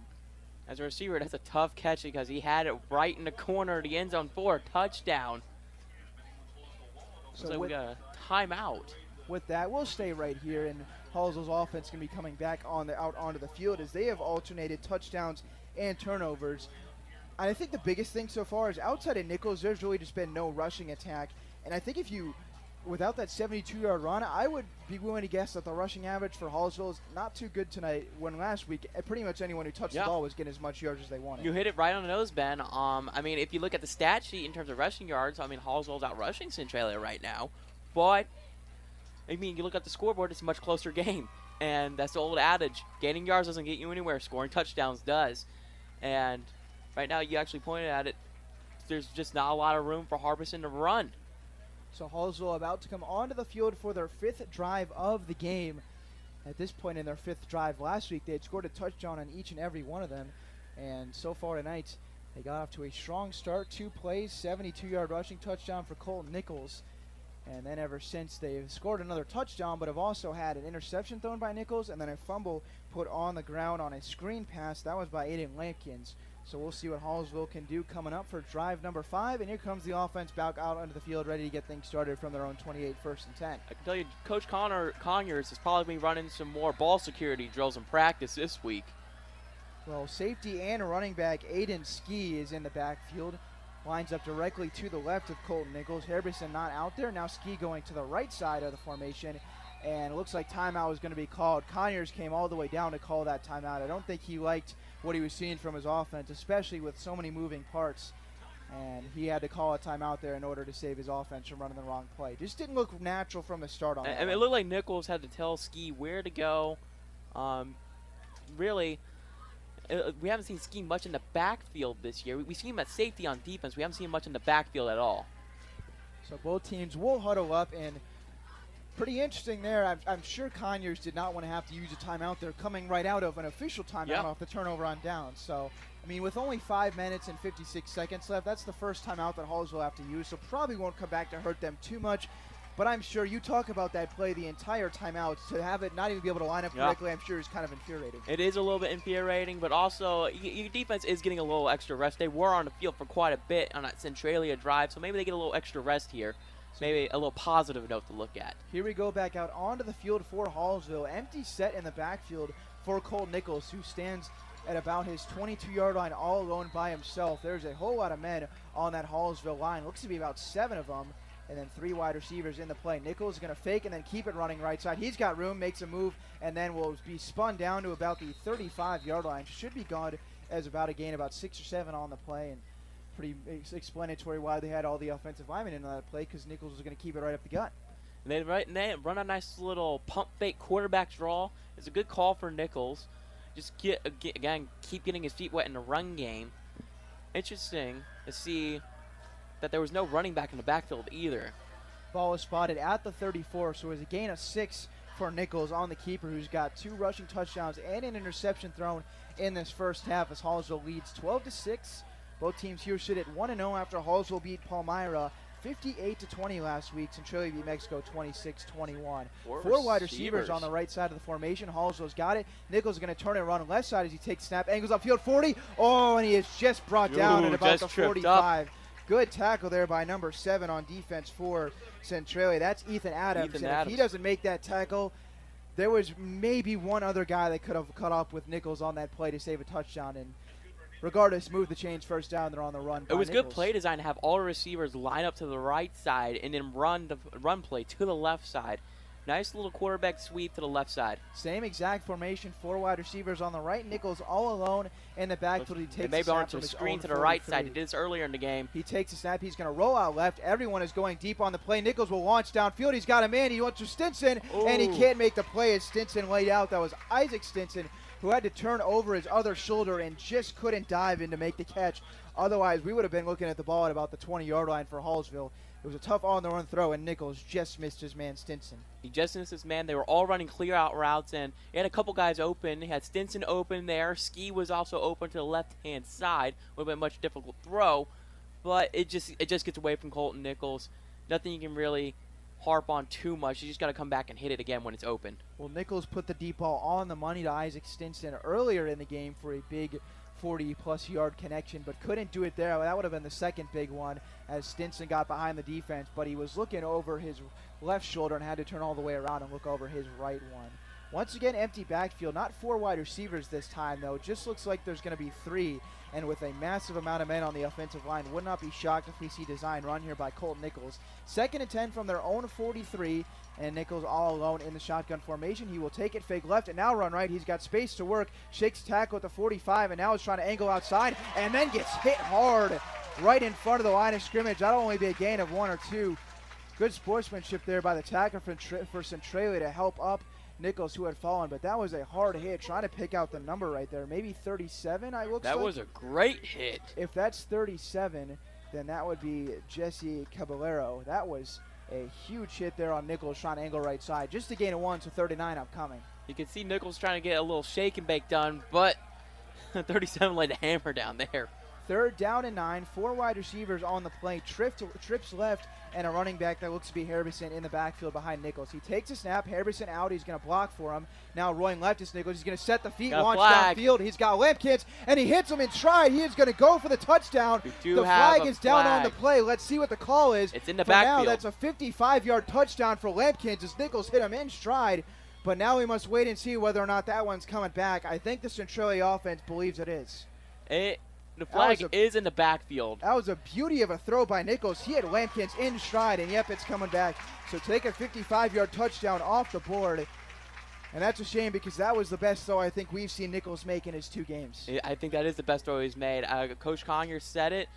He adds an extra element with also his arm strength. He believes he has a 55-yard plus arm. Well, that was about 45, so. He's showing it.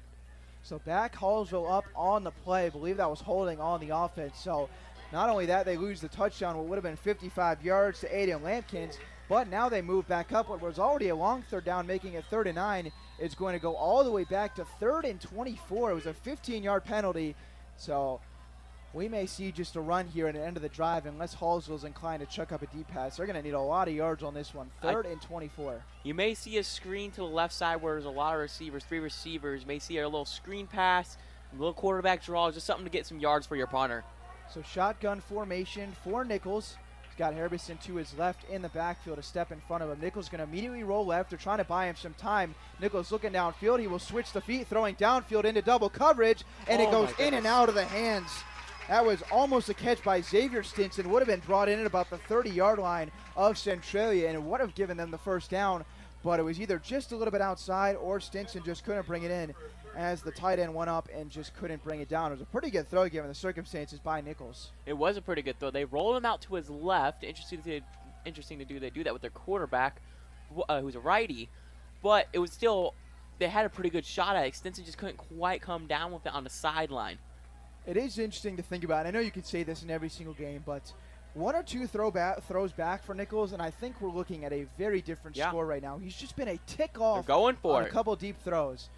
Maybe a pooch kick? This may be a punt by Nichols. He's way behind the line. It may be a pooch kick. He's going to take the snap. Yep, he's going to punt it away. A good punt by the quarterback. It's returned, and then it rolls, and it keeps rolling. It's a beauty down to the 25-yard line of Centralia. That's a quarterback? That'll go down as about a 45-yard punt for Nichols. Quarterback just did what a punter's supposed to do. Woo! That was one heck of a job there as Bo had him let it roll, and that was a mistake. So now Centralia will take over from their own 25. I think that was the right play call there on 4th and long. I love the little pooch kick on 4th down, but I wonder if Colton Nichols is hitting a little golf celebration right now because he pinned him pretty well. Yeah, that's about as good as you can do it. So now Centralia will take over. This will be their worst starting field position of the day at their own 25 in 5 drives. They started on their own side of the field in all but 1 drive. Their 2nd drive of the game, they started at the Hallsville 43, did nothing with it. They put the ball on the ground. This is definitely a dogfight type of game. Both offenses have had success, but just sloppy turnovers, man. Hallsville leads 12-6, 3:23 to go in the first half, first road game of the season for the Indians facing the Panthers. 1st down and 10, give right up the gut, and room to run for Wilkerson. He's going to break a tackle. Man. There he goes. He's at the 50. He turns upfield, and there he goes. One man to beat, 25-20, 15-10. Touchdown, Centralia. 75 yards for Wilkerson as he weaved his way in and out of traffic, and we are tied at 12-3 to go in the first half. He showed the power, put a man on his back. He showed the speed and a breakaway to score. Oh man, Wilkerson is a special back to watch. So one play is all that Centralia needs to go 75 yards. Each team now with a rushing touchdown over 70, and now we're all tied at 12, and now Centralia with a shot to take the lead if they can get the 2 or make the extra points. Still, what a run by Wilkerson. My goodness. He took it up the middle, cut up to the right side, and was just gone. So 75-yard drive in one play. Centralia is going for 2, 12-12. Bennett is in the shotgun formation, running back going in motion. Bennett's going to roll left, and now he stumbles down and is tackled in the backfield. So Hallsville does keep him away from the 2-point conversion, but they can't keep Wilkerson out of the end zone, and he knocks this game at 12. And the crowd here in Centralia is loving it. Hallsville with a chance to score before we wrap up the first half. We'll be back in just a moment.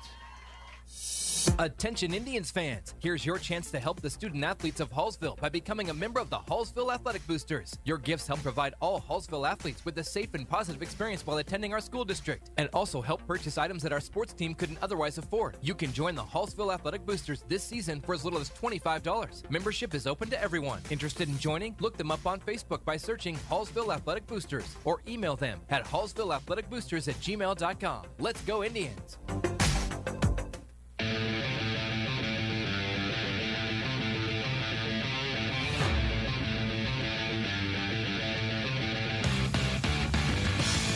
Looking to rebound after giving up a 75-yard touchdown to running back Kynan Wilkerson just a moment ago and knotting things at 12. But Hallsville will now get a chance to jump back out in front as they're back to receive the kick with 3:08 to go in the first half. Man, talk about a long run. We said this game was going to be decided by the rushing attack for both teams, and pivotal rushing touchdowns for both teams. Just now though from Wilkerson, 75-yard touchdown run. So Hallsville about to get the ball for the sixth time. They had just 9 drives in the entire game last week. And this one looks to be a dogfight as Hallsville has had both turnovers and touchdowns. And now ready to receive the kick. Looks like Ski is back there, brings it in at about his 15-yard line, angles right side up the field to the 30, and that's where he's met. May have gotten to the 31. And as the clock hits 3 minutes to go in the first half, Colton Nichols and the Hallsville offense will trot back out onto the field. Looks like they're going to mark him down at the 31. Actually, no, 26-yard line. It's hard here at an angle. I'm always 5 yards off. It's the 26-yard line. It's the angle we're at, Ben, unfortunately. We're right here, right on the 40-yard line, so things will look a little wonky for us. So 74 yards Hallsville's going to have to go if they want to jump back out in front. They were up 12-0 at one point and had Centralia in a 4th and 6 situation. If they make that stop right there up 12-0, we may be looking at a completely different game. Yep. Regardless, what's done is done, and now Hallsville is tied at 12 as we wrap up this first half. And here comes Cole Nichols in the offense, who had a touchdown on the last drive, but it was wiped out by a penalty. First down, Nichols is going to run left. He still has the option. He will pitch it very late to Harrison, who fumbles the ball. Oh, no. And I believe Centralia has fell on it, and they do. Talk about bringing life to Centralia fans. Wilkerson with the big run. Now the fumble recovery. Hallsville is getting punched in the mouth right now, and they're going to have to respond on defense. So 1 play, 1 fumble, 3rd turnover of the game for Hallsville. And that's tough right there. And now 1st and 10 at the 26-yard line for Centralia coming up. They can take the lead now.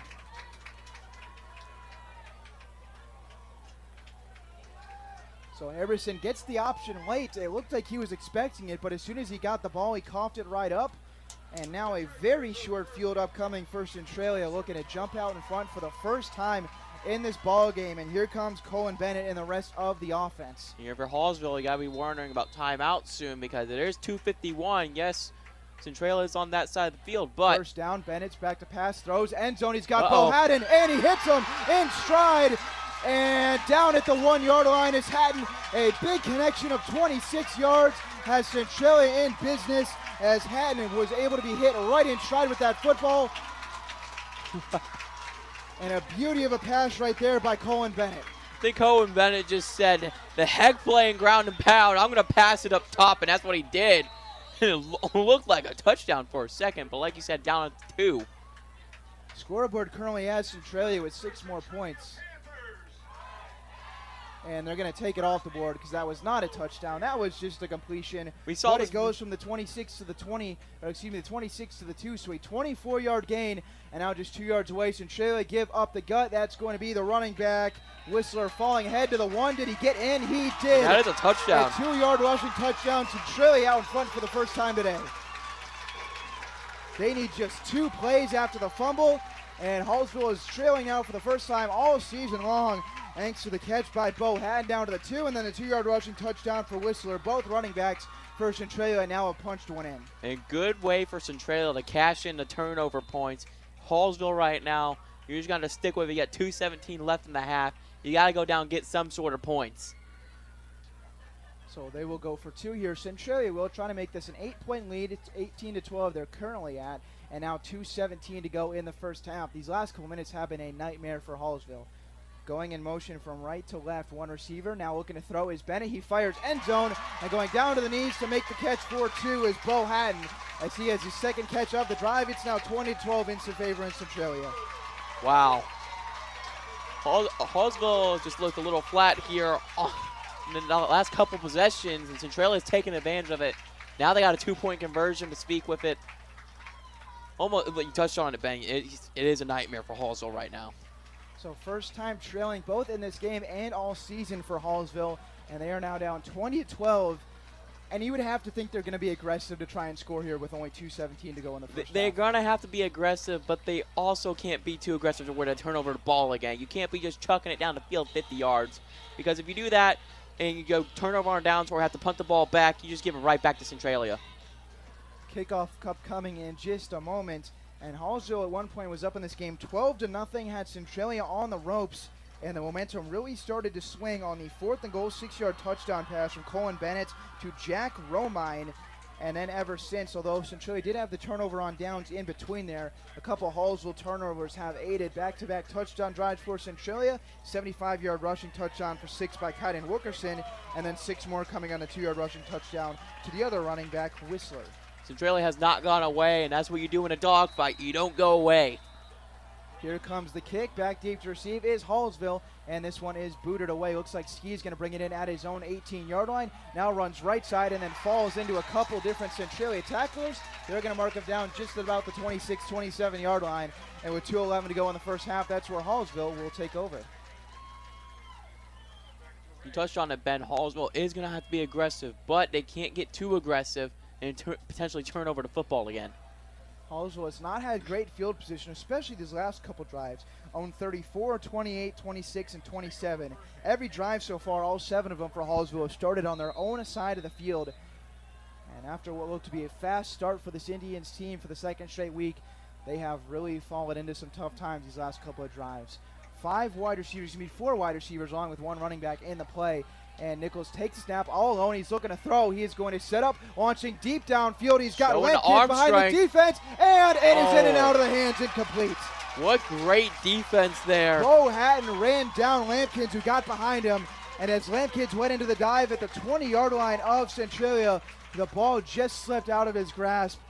And that was so close. What would have been a 50-plus yard completion instead now brings up 2nd and 10. That was a beauty of a ball. It was a nice throw by Nichols, but like you said, Hatton played that textbook. Played it textbook safety, had played the ball, did not get a pass interference, and just a great overall defensive play. That's the second time Lampkins has gone behind the defense. The first time he caught it and it was wiped out by a flag. That time just couldn't bring it in. Nichols had all day to throw. And that was one heck of a throw. Standing at about his own 20-yard lines, that was about 60 yards in the air. Now second down, Nichols is going to keep it running up the middle, and he falls down just at about his 27-yard line. And that'll be a very short game, maybe even nothing at all on a 3rd down and long coming up. Centralia is filled with a lot of energy right now. You said when we talked to Coach Conyers, he talked about Nichols having about a 55-yard arm. Nichols delivered that throw from his own 20, and it went to the Centralia 20. So, I mean, he might even be underselling it a little bit. It was a gain of 1 on the 2nd down run for Nichols. So the 3rd and 9 is upcoming, and we'll see how aggressive Hallsville is looking to be right here. Shotgun formation. Nichols has got the snap. He's rolling right all the way. He's looking to throw. He sets the feet, throws downfield, and the catch is made far side on Landon Severs, and he goes out of bounds at about the 39 for a 1st down. Big connection right there to move the chains. You can tell that Centralia was playing zone there. Severs read it perfectly, settled down towards the sideline with a soft spot in his zone, while Nichols was rolling to his right and able to come down with the catch. So the throw was on the money. Nichols rolling right, and we see that a lot when he does that. It's the design run, but he was looking to throw all the way there, and that'll move this thing up for about a 10-yard connection to the 38-yard line of Hallsville. You can tell that is their offense. They love the QB design runs, but when they roll it, they like to get a pass off of it too. It's just a nice little change of pace. 1st down at 10, own 38. Nichols has got the snap, drops back. He's got good protection again. Now it breaks down as he rolls left, trying to turn the corner. He's going to plant the feet, throw it way downfield, and that goes out of bounds over the head of Lampkins, who is turning it upfield at about the 25-yard line of Centralia. And Nichols, that might have been even closer to a throwaway than an attempted receiver. That'll bring up 2nd and 10. Yeah, he did slam the ground in frustration, but it was a smart play by Nichols. You got to throw the ball away. You got 1:07 left with 2 timeouts and a half. You don't want to burn one there. Hallsville had scored touchdowns in 2 of their first 3 drives. Last 4, fumble, punt, fumble, and then this is the 4th where they have not yet scored. So Some inconsistency tonight when last week for Hallsville it was nothing but consistency, consistently scoring touchdowns.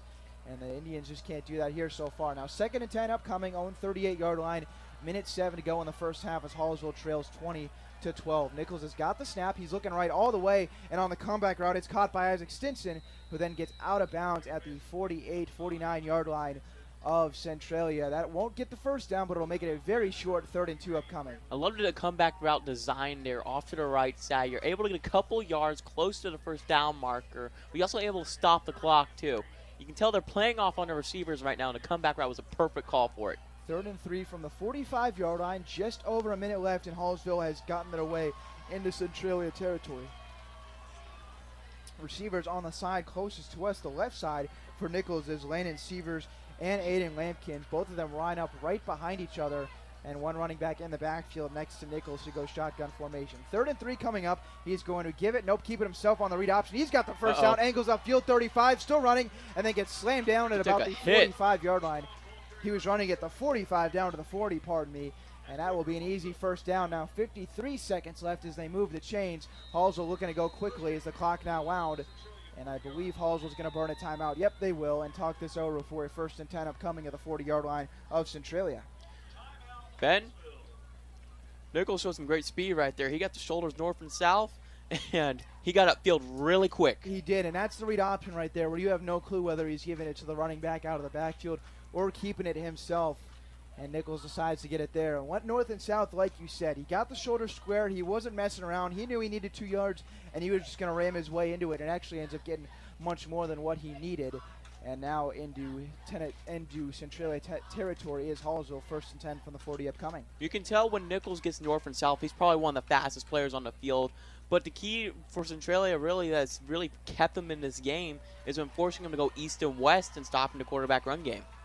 Just over an hour into this game, approaching the end of the first half. Both these teams 1-0, got victories in week 1. Centralia came in Mexico where they took that one 26-21. Meanwhile, Hallsville dominated Palmyra at home 58-20. Palmyra will actually be here to take on Centralia next Friday night at this stadium. And both crowds are getting into it now. Pretty good turnout here right in front of us. That is the Centralia crowd, but the opposing bleachers are almost completely filled up for Hallsville on the other side. And that looks to be a whiteout theme for those fans as Hallsville's got the whiteout jerseys. We're back to football, though. 1st and 10 from the 40-yard line. 51 seconds to go in the half. All alone in the backfield is Nichols. He's dropping back. He's buying time all day. Now he's going to launch, go in end zone for Stinson. And it is intercepted. No. And now running it back. Nothing but green grass ahead. Nope. Here goes number 7, Ethan Adams. He angles left at the 50. Falls ahead to the 45-yard line of Hallsville. And that's the 2nd interception thrown of the game as Nichols stared down the receiver. And Adams takes it back the other way. Centralia now in Hallsville territory with 36 seconds to go in the half. Ben, you said it perfectly. Nichols stared down receiver, and Ethan Adams read it perfectly. He saw the ball, picked it, and returned about 20 yards. So 7th drive of the first half ends in a turnover for Hallsville. And now Centralia can play add-on as they will start in Hallsville territory at the 44. Now Centralia has 3 times out here, and as you said, they're at the Hallsville 44. Maybe look to get some points before half. 36 seconds left, plenty of time to get downfield. Hallsville leads this one 20-12. And in the shotgun formation is Colin Bennett. He takes a snap. He's going to go play action. He's got a receiver. He's throwing downfield and diving and can't make the catch. Man. That would have been a big gain down the middle of the field as Bennett was looking right over towards Jesse Calbero all the way and just overthrew him. Otherwise, that would have been first down at about the 20-yard line of Hallsville. Calbero was able just to get the little hip route. I call it a little hip route because he's able to just be shifty with his hips, come off more like he's basically running a seam post route, and it looks beautiful, but couldn't hook up there. Well, after the incompletion, it looks like Centralia has changed their mind, and they will take this 1 to half because taking the knee is quarterback Colin Bennett. Big change of events right there because you were looking at first down at about the 20 of Hallsville for Centralia, and instead Centralia changes their mind, takes the knee, and both teams will take this one to the locker room with Centralia leading this one at 20-12. 10 seconds now. Both teams looking to let this one tick on off.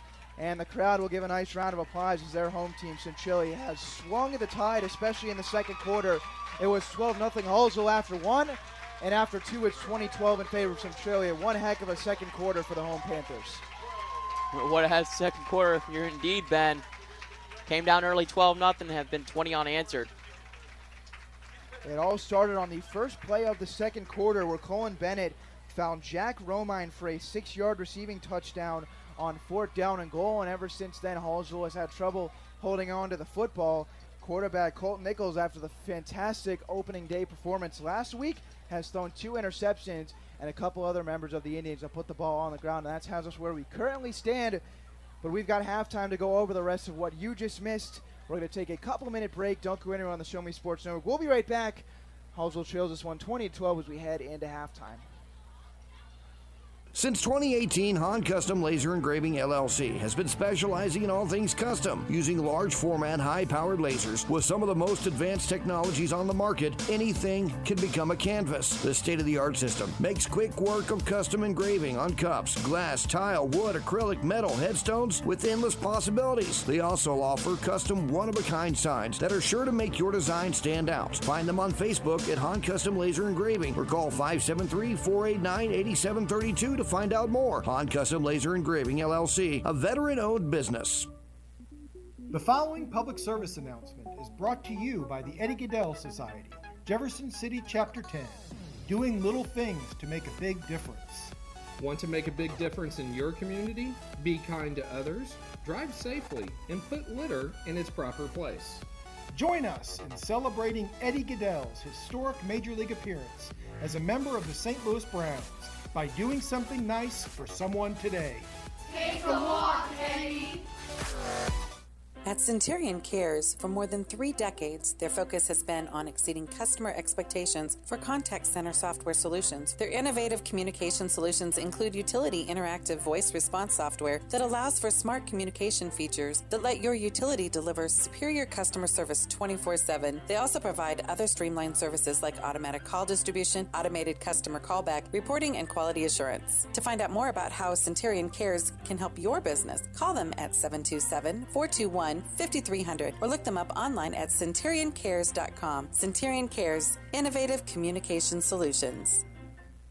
At the Boone County Journal, we're with you all the way. We know that you're more than just a subscriber. You're an employer, you're a parent, you're a neighbor.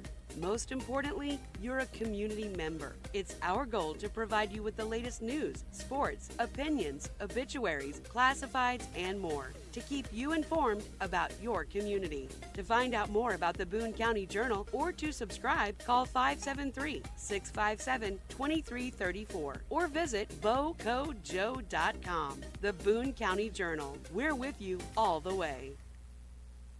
Running out of some of your favorite Avon products and haven't seen an Avon brochure in quite some time? No need to worry. Avon Independent Sales Representative Michelle Carty can help with your Skin So Soft makeup, jewelry, fragrance, and skincare needs. Avon now carries cleaning supplies, clothing, daily essentials, and several small LG electronic items. You now have the opportunity to shop online 24/7 and have your order shipped directly to your front door by shopping with Michelle at mcarty.avonrepresentative.com or find her on Facebook by searching Avon Carty.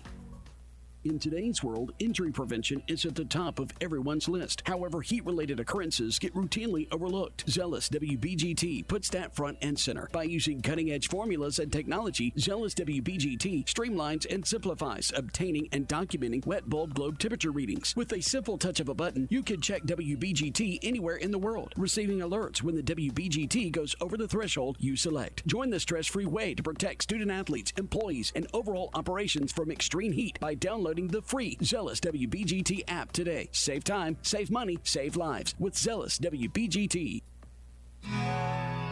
Hello, Blake Gazaway here with the Show Me Sports Network. I've had the opportunity to have some amazing calls, including overtime touchdowns, walk-off home runs, and buzzer-beating baskets. But I've answered another call. That's to serve my community as a volunteer firefighter. Stop and think what would happen if your home or property caught fire and no one was there to put it out. Every day, volunteer firefighters not only save lives and property, but also respond to other emergencies. Nearly 2/3 of our nation's fire departments are manned by volunteer firefighters. And because of this, we simply need need more volunteers to step up and answer the call. Stop by or contact your local fire department and see how you can become a volunteer firefighter today. I answered the call to serve my community. Will you?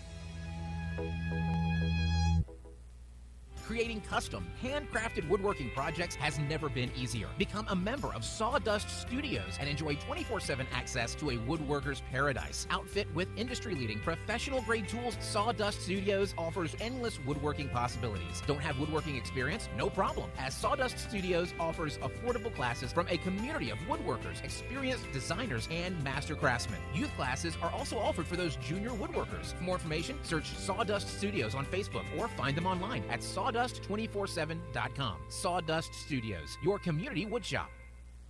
Hi, I'm retired Army Sergeant Trent Dirks, and I want to tell you about an organization that saved and changed my life forever. Retrieving Freedom provides highly trained service dogs to veterans with disabilities and children with autism, absolutely free of charge, thanks to the generous donations and support from people just like you. Experts from Retrieving Freedom help throughout the entire process, from fostering programs through service dog placement. Retrieving Freedom gave me the skilled service dog Tracer, who has been my best friend and my lifeline. To find out more about how you can get involved, volunteer, foster, or to donate, visit their website, retrievingfreedom.org. Retrieving Freedom, changing lives through the training and placement of service dogs for veterans with disabilities and children with autism.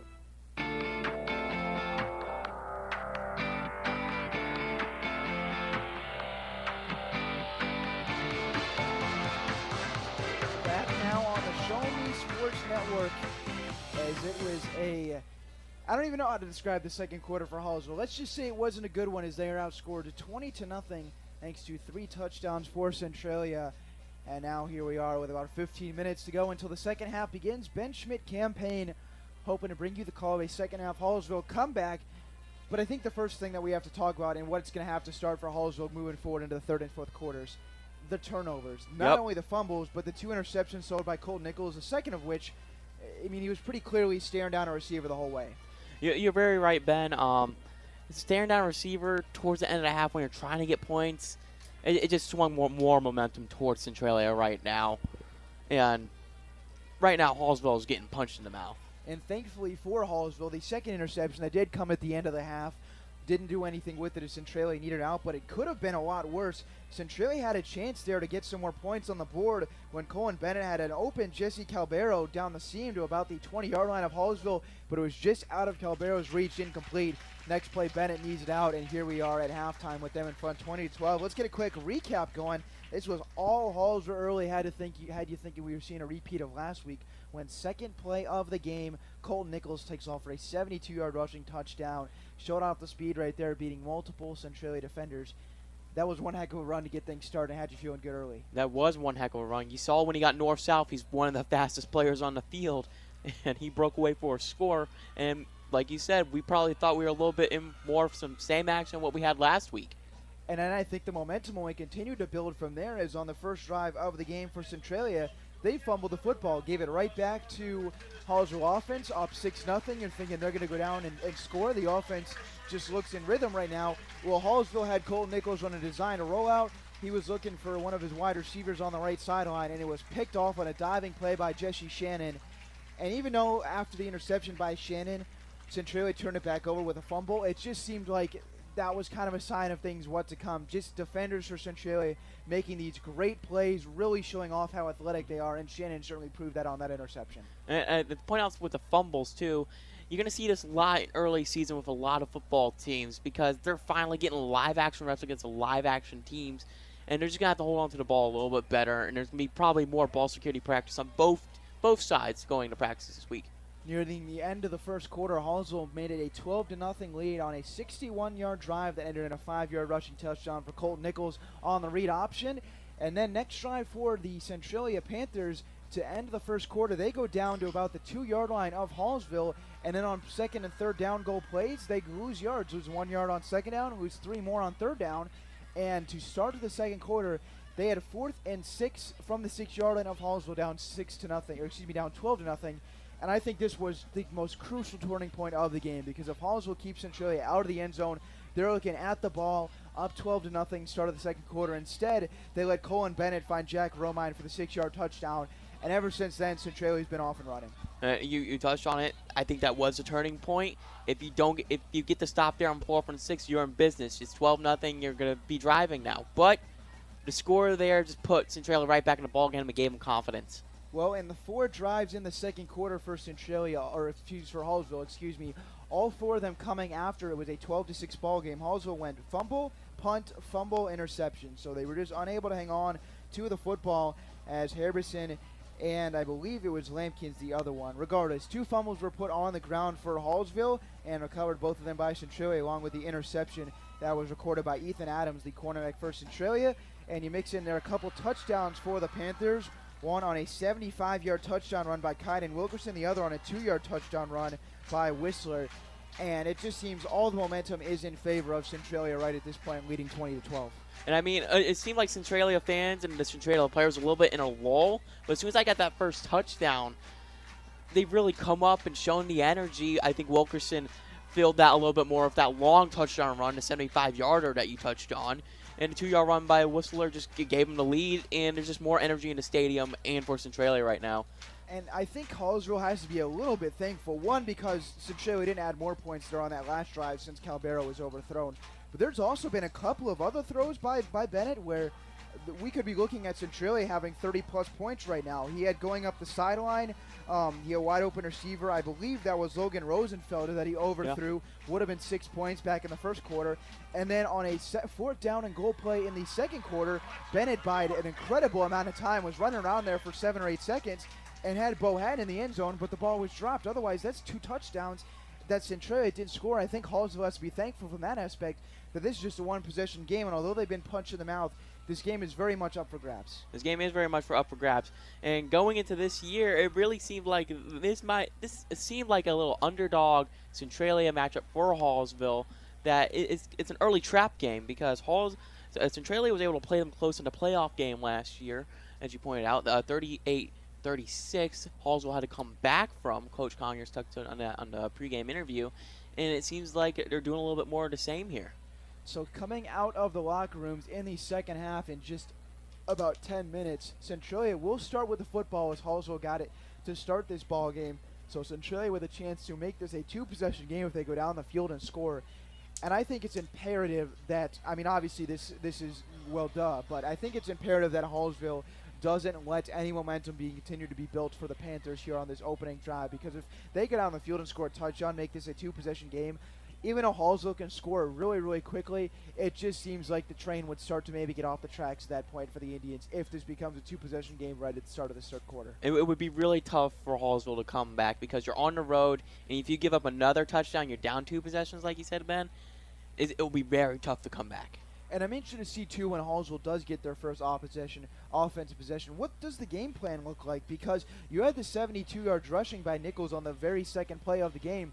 But outside of that, there's been a couple 8, 9, 10-yard gains on the ground, but it hasn't been the same attack that we saw last week. The yards per carry numbers will probably be inflated by that 172-yard carry, but Harbison really has not had a whole lot of room to work with. You can't even blame him. And then there's been design options for Nichols where he's been met 1 yard past the line of scrimmage. So I think you got to get Harbison some good blocking and get him chances to get the ball out wide.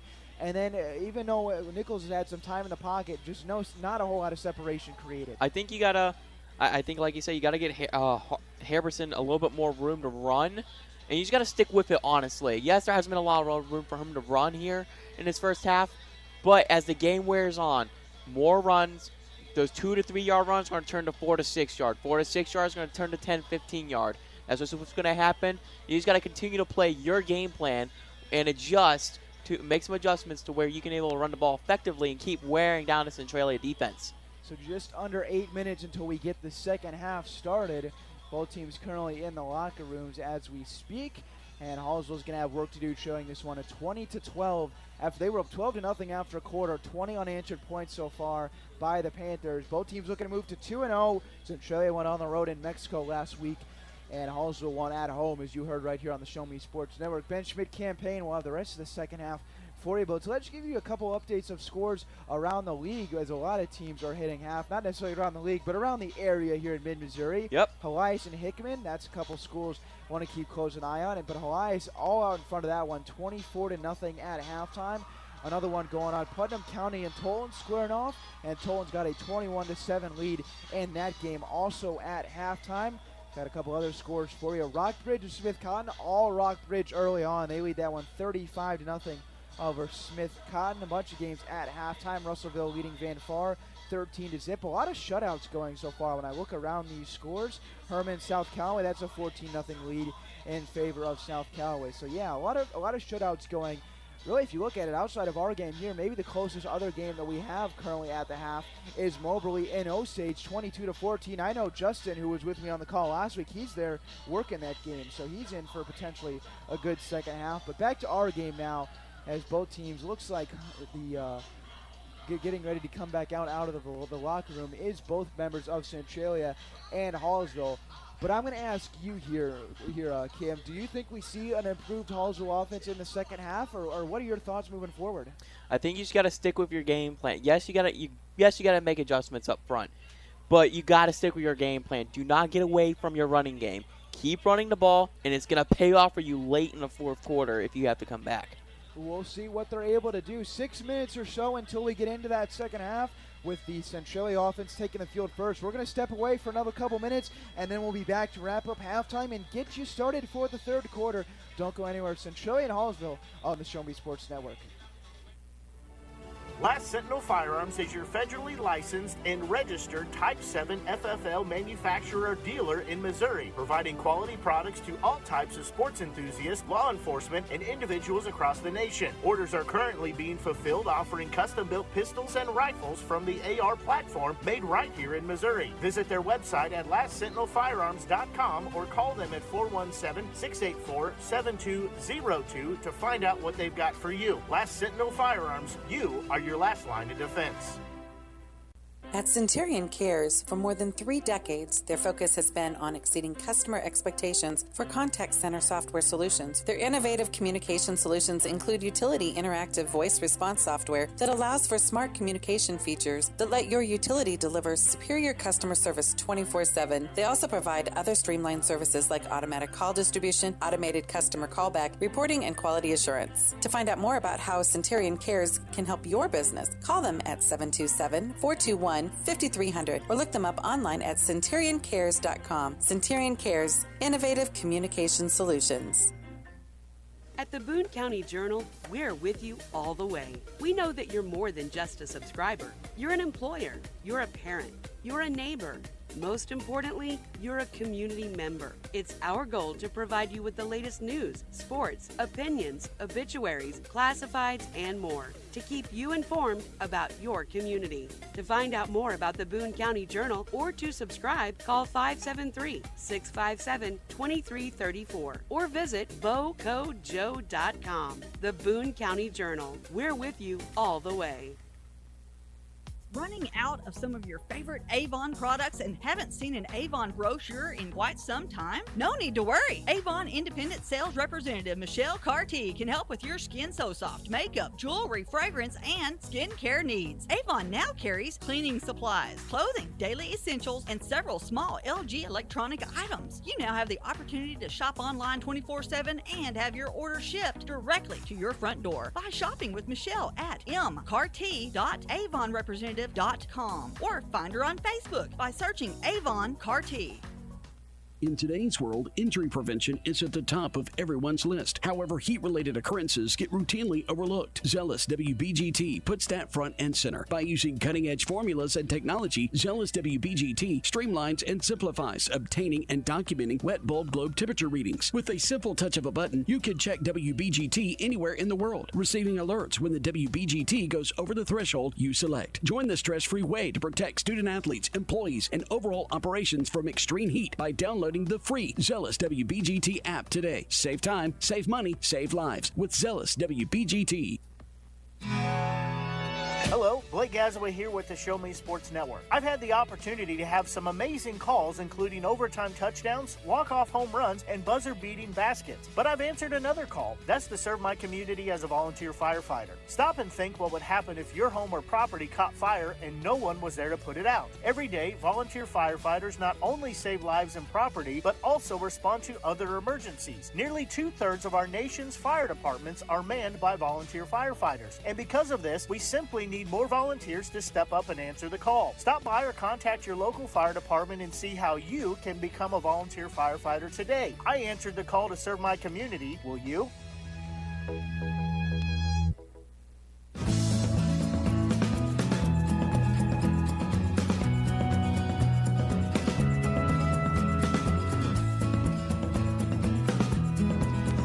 Just about time for second half football on the Show Me Sports Network. Ben Schmidt campaign getting ready to bring you what we hope is a Hallsville comeback. And although the crowd here is into it at Centralia, there is still a very good turnout on the other sideline. And I'm sure they are just hoping that Hallsville, as any fan would, I'm hoping that Hallsville could potentially get a stop here to start the second half on defense and then maybe swing the momentum back in their favor.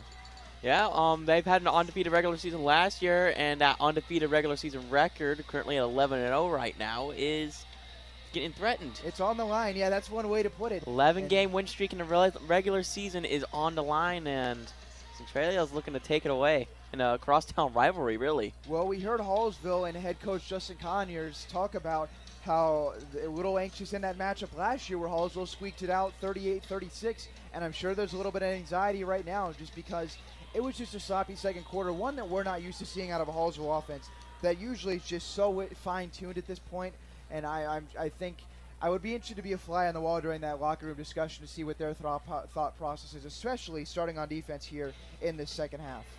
Yeah, I mean, they're going to have to stick with the run game. They're getting punched in the mouth right now, but again, they're going to have to stick with their run game, try to wear down that Centralia defense and take up some clock. Get your defense some rest because they've been on the field a lot in the second quarter. If you missed that first half and halftime show with us, Hallsville was up 12-0 after a quarter in this one before Centralia put together 3 scoring drives, including a 4th and 6 touchdown in that second quarter. And they had all the momentum as both teams headed to the locker room.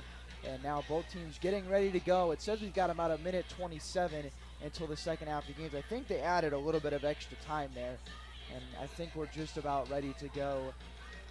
I'm very interested to see whether or not the run game continues for the Centralia offense in the second half because it wasn't great early on, but then those last couple drives, the 75 yards by Wilkerson, I think that shows why he was able to have 150 and 5.6 a carry on the ground last game. Yep. What I would like to see out of Hallsville coming out of here is do a little bit of play action. I know they're not an under center team, but don't put your quarterback under center. You can easily do this in shotgun. Just run a little play action. And maybe see if you can get a deep shot downfield. So Hallsville getting ready to kick things off to start the third quarter. Can't tell exactly who that is putting the kick down, but multiple returners back deep for Centralia. One of those guys I know back there is one of the wide receivers, Jesse Calbero. Ball is put on the tee, so that means it's time for second half football. Hallsville trailing 20-12, and here we go. Ball is finally put on the tee. I believe that's number 19, Zach Jarrett, maybe? Yep, that looks to be him. And he will get ready to boot this thing deep. He runs into it, and here we go. Second half underway on the Show Me Sports Network. It is going to take a bounce and then roll back towards the Centralia end zone. It's then picked up at the 1. This is a mess so far, but now breaking free and then falling all the way ahead to the 20-yard line. Making something out of nothing was the returner for Centralia after it looked like he was going to be stopped inside his own 10. Turns that into a nice little return right there. And Centralia will have decent field position. Couldn't tell exactly who that was. That might have been Wilkerson back there. Did you get an eye on that? It was a Whistler. Okay. Whistler. It was one of the 2 running backs. So that, yep. Whistler with a heads-up play because it looked like it was going to be blessing in disguise for Hallsville to have him pinned back deep, but able to get out of there. It was a screw-up by letting the ball bounce. Then a great play to turn that into getting the ball at their own 23-yard line when really they could have been stopped inside their own 5. So first drive of the second half, own 23 to start for Centralia. Running back in the backfield, that's going to be right up the gut, and then falling forward will be Whistler. He gets out across the 25, and that close side ref looks like he's marking for about the 27, which would mean a gain of 4. That's a good run there by, it was actually Wilkerson that's in the backfield, it looks I'll like. get one of these right at some point. one of these days. But it was a nice, good fall forward run. Just get nice 2-3 yards coming out of the gate. So ball is put down at the 28-yard line of Centralia. So that'll bring up 2nd down and 5. Just underway in the second half. Centralia getting the ball, leading this 1 by 8. And here we go. Running back in the backfield once again as Bennett will take the shotgun snap. He will give it to that running back going right side. Wilkerson just driving through Hallsville defenders. He's going to get that thing up to in past the 30-yard line, maybe to about the 33, right at the sticks. And they're going to say he passed it. So move the chains. Nice run there. And 1st down upcoming on a gain of 5. Great strong run there, showing the leg power, showing what he does in the weight room, probably on a squat rack, just using the power of those legs to get that 1st down. So ball is placed at the 33-yard line. So Wilkerson needed 5, and he got exactly that. And the rushing game looking good so far for Centralia to start this second half. 3 wide receivers in on the play along with 6 men on the line of scrimmage. It's going to be a turn to give Wilkerson right up the middle. Makes a tackle. Will spin his way up to about the 41-yard line where he falls ahead. That should be a gain of about 8 yards on 1st down, and another nice run, 3rd in a row for Centralia. Wilkerson is just looking like the bell cow that he is right now. 27 carries last week. He's getting up there in the carry count right now. So 2nd and 3 upcoming, ruled as a gain of 7. So 3 carries in this half for Wilkerson, 17 yards. He's easily over 100 at this point, 75 of which coming on 1 carry in the second quarter that he took for 6. So out of the huddle now is the Centralia offense. We'll see if they can continue this rushing attack. 3 wide receivers in the play, 2 on the right, 1 in the left. It's going to be a 4 straight give to Wilkerson. He's got room right side. He's at the 50, makes a move, 45-40, and breaks a tackle, falling ahead to the 37-yard line.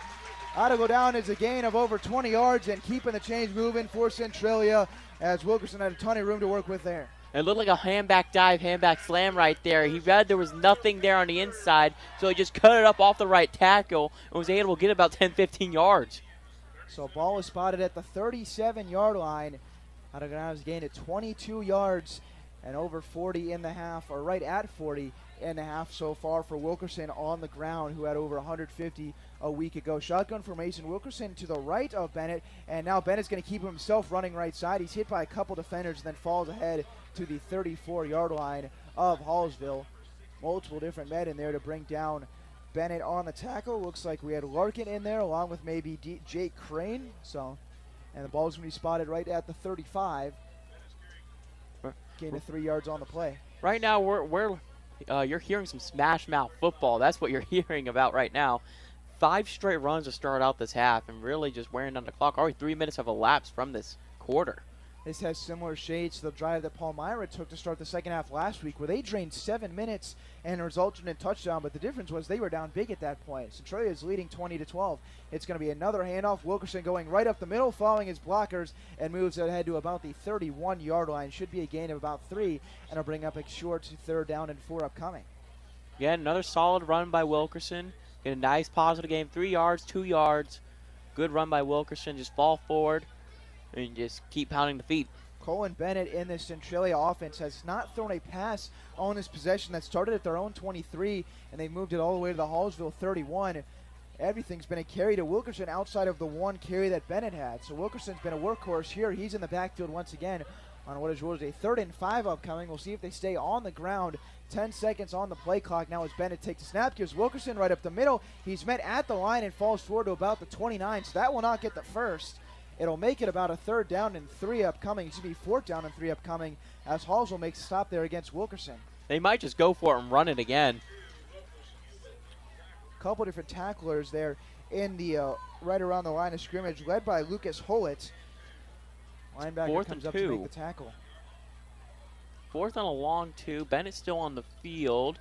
Offense is still on the field. It looks like they're going to go for us. I would expect another run play. It sure would seem like it the way they're moving the ball. And with just eating about 2 yards, maybe even closer to 3 like you mentioned, it seems like this would be one that they are willing to pick up. So here we go. There looks to be 7 men on the line of scrimmage as Bennett's shotgun. He's going to give running left side Wilkerson. He bounces it outside, and he will fall ahead, and it looks like he's got that 1st down to the 31-yard line, to the 26-yard line. He needed to get to about the 27, and the spot will be upcoming. Hallsville thinks they've kept him short. Let's see where the ball is put down. It was 4th and 2 from the 29, so he needed to get to the 27, and it looks like that's right where they're spotting the football.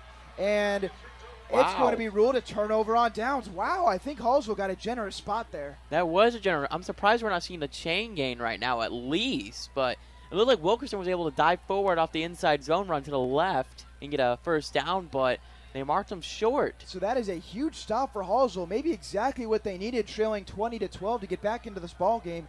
And on a drive where Centralia takes almost 5 minutes off the clock, they come up with 0 points, and now here comes Colton Nichols and the offense for Hallsville. They need to run the ball here. They got to get their defense some rest. They were on the field so much in the second quarter and 5 minutes already in this third quarter. They got to get some rest here and cannot afford 4 and out or a turnover or any fumbles at this point. So here comes Colton Nichols. He's got 2 wide receivers to his left. That's Lampkins and Stinson. In the backfield is Harbison as Nichols is shotgun. Harbison running to the right side, and Nichols keeps it. He runs up the middle, and he makes his way down close to the 40-yard line of Hallsville. But there was a flag right at the start of the play, and this looks like it's either in the range of offsides, but I would guess that this is going to go false start. So if it is, it'll wipe off what was about a 7-yard run on the play. The ref did talk to the Centralia head coach. He was talking to his other officials.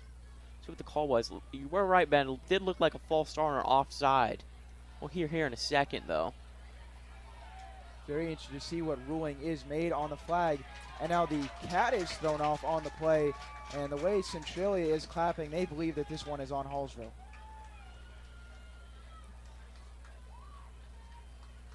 Still waiting to see. Yep, that one is on the offense. That'll back up Hallsville. It was 1st and 10 at the 28. And now unsportsmanlike conduct call on Hallsville, so that's going to back them up even more. Again, just nightmare scenario for Hallsville. You finally get the ball back, and it's 1st and long. So they had the ball 1st and 10 at their own 28, but the unsportsmanlike conduct is going to back them up. And even worse, there was about an 8-yard rushing play on that first down, and instead that's wiped off the board. And now 1st and long upcoming once they finally spot this football. Coach Conyers is still having a discussion with that ref on the far side of the field trying to get an explanation. And I don't think he's too happy with what he's hearing. Both offense and defense, offense for Hallsville and defense for Centralia, are just kind of standing around waiting for this to all play out. It's been about a couple minutes since that play even ended, having to work out the flags. I wondered why the ref threw his hat. Throwing the hat was the second flag, the unsportsmanlike conduct by Hallsville. And still a discussion going on, trying to figure out where to spot this football. So Coach Conyers is still giving it to the ref over there. And it looks like finally Conyers and the ref are done having the discussion. And the left tackle, DJ Larkin, I think believes he may have to come off the field for the unsportsmanlike conduct. Now they're going to wave him back onto the field. So he's able to stay in the game. Don't know what that was about. And now finally, after all of this, the Hallsville offense is going to have to back way up, and the Centralia crowd is loving it. They are loving it right now. Their team has a lead. Big penalties here. It's going to be tough. 1st and 30. We go from 1st and 10 at the 28 to 1st and 30 at the own 8. This will be a tall order for this Hallsville offense to overcome, trailing 20-12 with 7 minutes to play in the third quarter. So Hallsville looking to try and re-get situated, settle themselves back into this one. Wide receivers on the far side of the field are Landon Severs and Aiden Lampkins. And Stinson on the other side all by himself. Harbison in the backfield running. It's going to be a keeper for Nichols. He is met in the backfield and gets away for a moment, but he can't escape another defender as Seth Hayskamp brings him down in the backfield. That'll go into another loss, and the Hallsville offense continuing to move the wrong direction. Great play there by Seth Hayskamp, who was able to shoot a gap there and just stop Dylan Nichols in his tracks and really just held him there until his fellow teammates can get in there for a gang tackle. So it looks like it's going to be ruled as a gain of nothing, as Nichols did get back to the line of scrimmage before then being pushed backwards behind the line. And now it's a long, long way to go for Hallsville. Unless they hit on some big play in these next couple of attempts, it's looking like they're going to have to give the ball right back to Centralia. So here we go now, 2nd and 30. 3 wide receivers in on the play, 6 men on the line of scrimmage, and 1 guy in the backfield. Harbison will now go out in motion. Nichols backing up the throw. He's got all day, and now we'll dump it off on a screen, but then met immediately is Xavier Stinson. Another fumble. He lost the ball, and they rule it incomplete. He never had possession. So it'll be 3rd and 30, and probably a good thing that Stinson did hang on to that football, because That was a delayed screen where Centralia was all over it. Yeah, Centralia was all over it and looked like they tried to recover football and say it was a fumble, but almost a really more nightmare play for Hallsville here. So 3rd and 30. You thinking they punt on this drive and just get and run the ball on the 3rd down play, or what are you thinking right here? They're definitely trying to get some yards for a pooch kick or something, because there's no way they would go for it this far backed up. 3rd down and 30, under 6 to go in the 3rd quarter. Shotgun snap taken by Nichols. He's back to play. Only 4 men rushing for Centralia. Nichols going to launch downfield, going for Stinson, and it's over everyone's head, incomplete. Double coverage. Nichols essentially just throwing up a prayer right there on 3rd and 30. And he goes over the head of his receiver, Stinson, who had the big play earlier. It's now 4th and 30 upcoming. Interesting with the Stinson there. He had Lampkins open about at the 20-yard line, who just ran a little hook curl there. And Nichols never looked his way. He had about 15 yards of space to work with. So a long 4th down upcoming. You would have to assume that this is just going to be Nichols back by himself all the back there in the backfield, and will then punt it away. He had a beautiful punt earlier. Centralia returner is sitting at the 45-yard line, and this punt is nowhere near as good as the one earlier. It bounces and then takes a generous roll up to about the 42-yard line of Hallsville. Where that one landed, it was about the 30-yard line, but it did take a nice bounce, and now Centralia will take over, looking to pad their lead. Not a solid punt there, but like you said, to get a little help with the roll, about 10 yards with the roll, and Hallsville's just going to have to make another stop here. Nightmare situation with the penalties is not what you want coming up for your first offensive possession in the second half, only down by 8 still. It feels like a much larger deficit for Hallsville, but it's only down by 1 deficit. I would agree with you on that. Hallsville just does not have the momentum right now, and before Centralia takes over for this possession, we're going to have a quick timeout. They're looking to pad their lead, starting at the Hallsville 41. We'll be back in just a moment for that drive.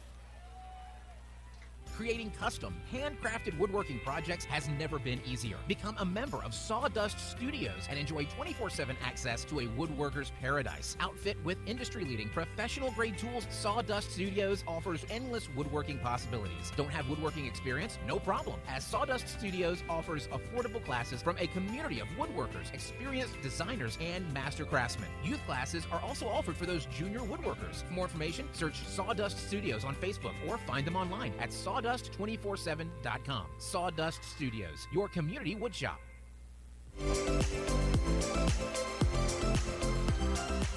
Hallsville defense going to have to come up big here as we come out of break on the Show Me Sports Network. Ben Schmidt campaign. And with just about halfway through this 3rd quarter, no one has put points on the board in this second half, and it's 20-12 in favor of Centralia, and their offense headed back out onto the field, already in Hallsville's territory, starting at their 41. And it's kind of a nightmare scenario right now if you're Hallsville, just getting backed up on the penalties, and then just not a great punt. And it only got 10 yards of roll out of it, and Centralia's got to smell blood right now. So now we're ready to go out of that timeout following the punt. Punted away by Colton Nichols. Now Cohen Bennett, along with the rushing attack of the Panthers, is ready to go. 2 wide receivers right and 1 left, and Wilkerson in the backfield behind Bennett. It's going to be a give to Wilkerson going up the middle. He's hit in the backfield, is able to get away for a moment, and with the help of some of his teammates, drives his way up to about the 39 of Hallsville. So a gain of about 2 there on 1st and 10 after it was almost a loss in the backfield, but a nice move there by Wilkerson to pick up 2. With the initial hit by a Hallsville player, Xavier Stenson, linebacker, was great initial hit to stop him up. But like you said, Wilkerson able to keep the legs going and just break off a tackle there and get it some positive yards. Centralia starting their ninth drive of this game, and this is the 4th time they have started in Hallsville territory. For comparison, Hallsville has not started a single drive on Centralia's side of the field, so a massive difference there. We'll see if Centralia takes advantage to pad their 1-possession lead. 2nd down and 8 from the 39-yard line of Hallsville. Bennett goes pistol formation. He'll fake it. Now throw left side. He's got him in, but he overthrew him. He had running right up the seam a wide receiver, and thankfully for Hallsville, it went right over the head. Otherwise, that would have been a 1st down and potentially more. Looked like he had Jesse Shannon. Yep. I believe that's who it was, but Bennett could not hit him with the pass, and it's now going to bring up 3rd and 8. Huge break there. It is a huge break. He had Jesse Shannon running that nice little streak seam route right up the middle, right on the left hash, and just couldn't hit him. It was right in between 3 defenders, too. It was a nice-looking pass, but just overshot him. Matty Robinson comes into the game, wide receiver for this 3rd down play. 3 wide receivers on the left side. That is Shannon, Rosenfelder, and Bo Haddon out there. Wilkerson still in the backfield, 3rd and 8 from the 39. Bennett back to pass, the screen to Hatton, but he missed him again, and that'll bring up 4th and 8. Defender for Hallsville, that will be number 13. Stinson made a diving attempt at the pick, but on a screen right there, bubble screen, looked like maybe some room to work with for Hatton. Bennett just missed him again. Like you said, he just missed Hatton. He just missed him high, too. And it looks like they're going for it here on 4th and 8. Still got the offense on the field, but we've seen a lot of pooch kicks, so maybe it's another one here. So here we go, 4th down and 8, probably the biggest play so far of the game for Hallsville defense. They need to get that ball back, and now dropping back is Bennett, so I think this means pooch kick is coming. He takes a snap and will kick this thing down, and it'll bounce into, out of bounds at the 2. Punt. Thought that one was destined for the end zone. It took a right turn and headed out of bounds inside the 5. And you thought Nichols' punt earlier was good. Bennett just said, anything you can do, I can do better. And drops that one out at the 3-yard line. And now Hallsville will have to go 97 yards. Heck of a job there. Great directional punt. It looked like Pat McAfee there by Bennett. But down and right at the 3-yard line. Perfect scenario for Centralia. And Hallsville's going to have to dig out a hole here. So long way to go for the Indians. By far the worst field position of the day. And they really haven't had good field position to start with in general. But going 97 yards. They are really going to have to work with this one as they head onto the field for their 9th drive of the game, starting at their own 3 after the beauty of a punt by Bennett.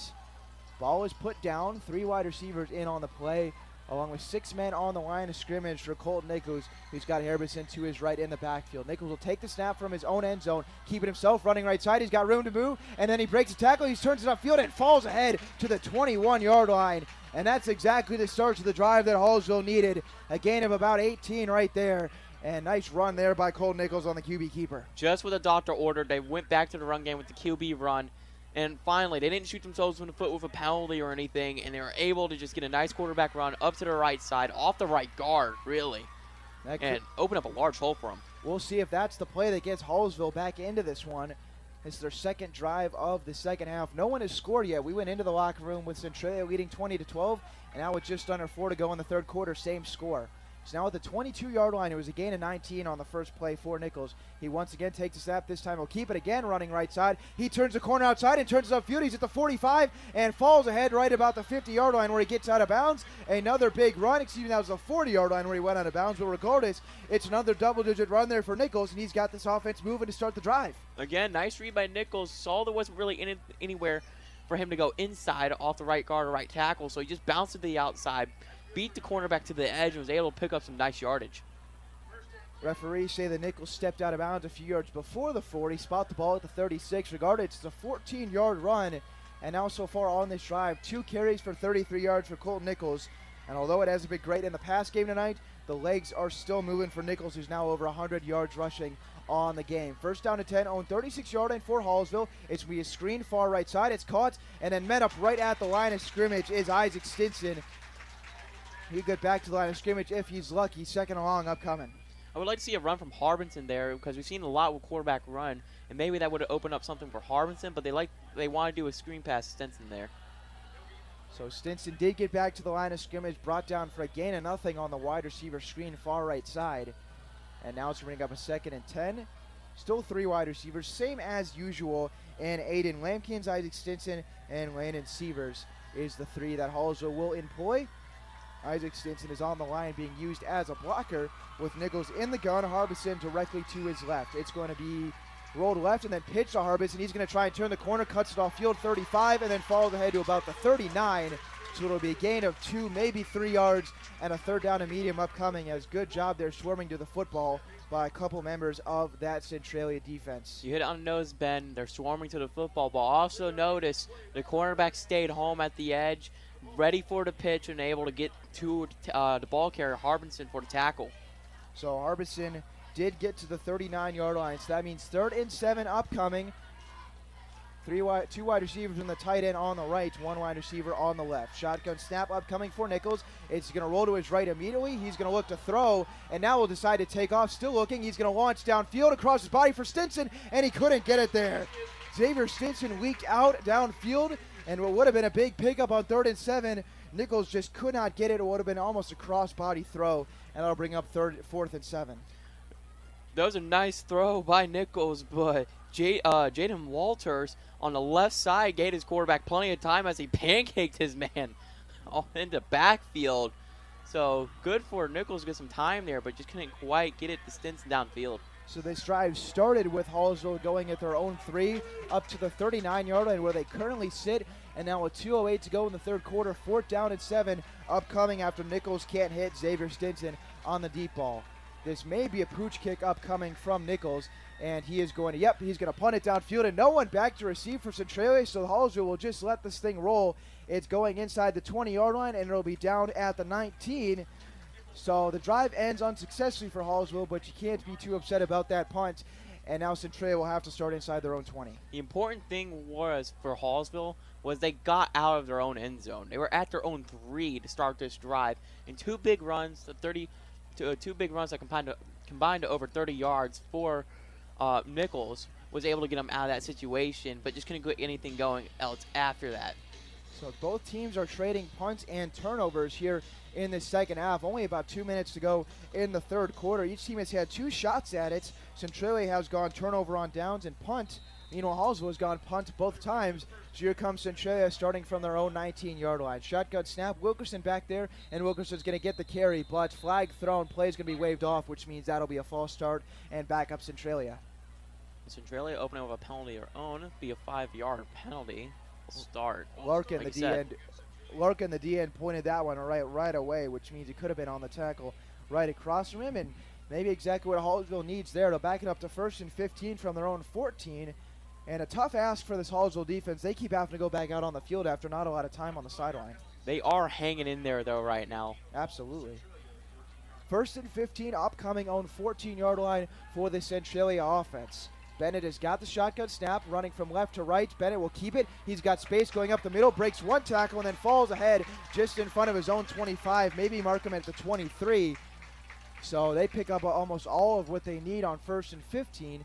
Not all, but they cut it a little more over in half, and it'll bring up a 2nd and 6. Great, nice, strong run by Bennett, but at the end of the play, Hallsville defender swiped at the ball, trying to force it out. Good, strong awareness by Bennett, able to cover it up so it doesn't get knocked out for a fumble. So run of 9 after Centralia had backed up on the 5-yard penalty, and Bennett comes back with a 9-yard run. So a 2nd and manageable, 2nd and 6 from their own 23. Centralia leads 20-12. Wilkerson directly behind his quarterback, and he is going to get the carry running right side and being swarmed by Larkin and friends in the backfield for Hallsville. And that'll go as a very minimal gain, maybe even a no gain. Nice stop there on the run defense by Hallsville. Good job by Larkin there to be disruptive and basically blew up that run play so he could basically have his teammates help him get that gang tackle, but like you said, they were swarming to the football. I believe Aiden Ski came all the way down from his safety spot to help make that tackle as well. And Larkin has made a couple plays in this game to show why he was Tri-County Defensive Player of the Year last year. Had the fumble recover earlier, makes that tackle there, and it was just a gain of 1, so 3rd and 5 upcoming as we reach about 34 seconds to go in the quarter. And a snap from their own 24 coming for Centralia. And before the play will even happen, whistles are going to be blown, and I believe a timeout was called before the play by Shelley. Yep, they were. So we're going to take a very quick break. Big 3rd down upcoming for Centralia. When we come back, they lead this thing 20-12 on the Show Me Sports Network. Hi, I'm retired Army Sergeant Trent Dirks, and I want to tell you about an organization that saved and changed my life forever. Retrieving Freedom provides highly trained service dogs to veterans with disabilities and children with autism, absolutely free of charge, thanks to the generous donations and support from people just like you. Experts from Retrieving Freedom help throughout the entire process, from fostering programs through service dog placement. Retrieving Freedom gave me the skilled service dog Tracer, who has been my best friend and my lifeline. To find out more about how you can get involved, volunteer, foster, or to donate, visit their website, retrievingfreedom.org. Retrieving Freedom, changing lives through the training and placement of service dogs for veterans with disabilities and children with autism.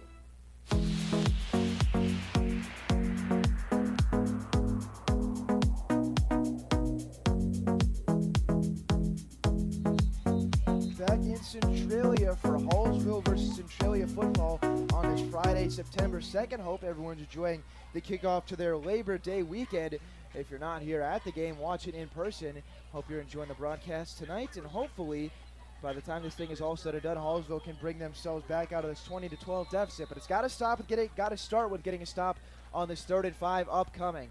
Shotgun snap upcoming for Benny. He's got Wilkerson behind him. He'll give Wilkerson the ball. Running upfield, he's got the first down. And then it's hit tackle down at about the 37-yard line. Should be a double-digit gain of rushing yards right there. And on 3rd and 5, moving the chains will be Centralia. It's hard for this Hallsville defense to get a stop right there. They're just tired right now. They've been on the field basically most of the quarter, really.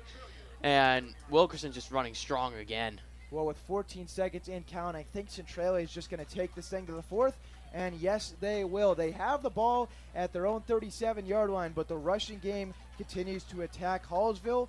We'll see if Hallsville can make some adjustments as we head to the 4th quarter. Don't go anywhere. Hallsville trailing by just 8 points when we come back on the Show Me Sports Network in just a moment.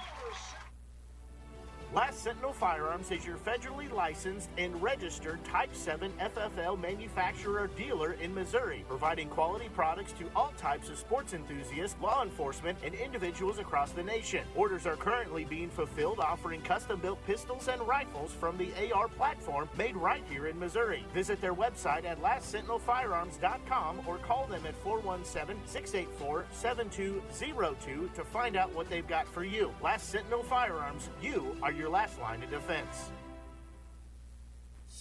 Attention Indians fans, here's your chance to help the student athletes of Hallsville by becoming a member of the Hallsville Athletic Boosters. Your gifts help provide all Hallsville athletes with a safe and positive experience while attending our school district, and also help purchase items that our sports team couldn't otherwise afford. You can join the Hallsville Athletic Boosters this season for as little as $25. Membership is open to everyone. Interested in joining? Look them up on Facebook by searching Hallsville Athletic Boosters or email them at hallsvilleathleticboosters@gmail.com. Let's go Indians!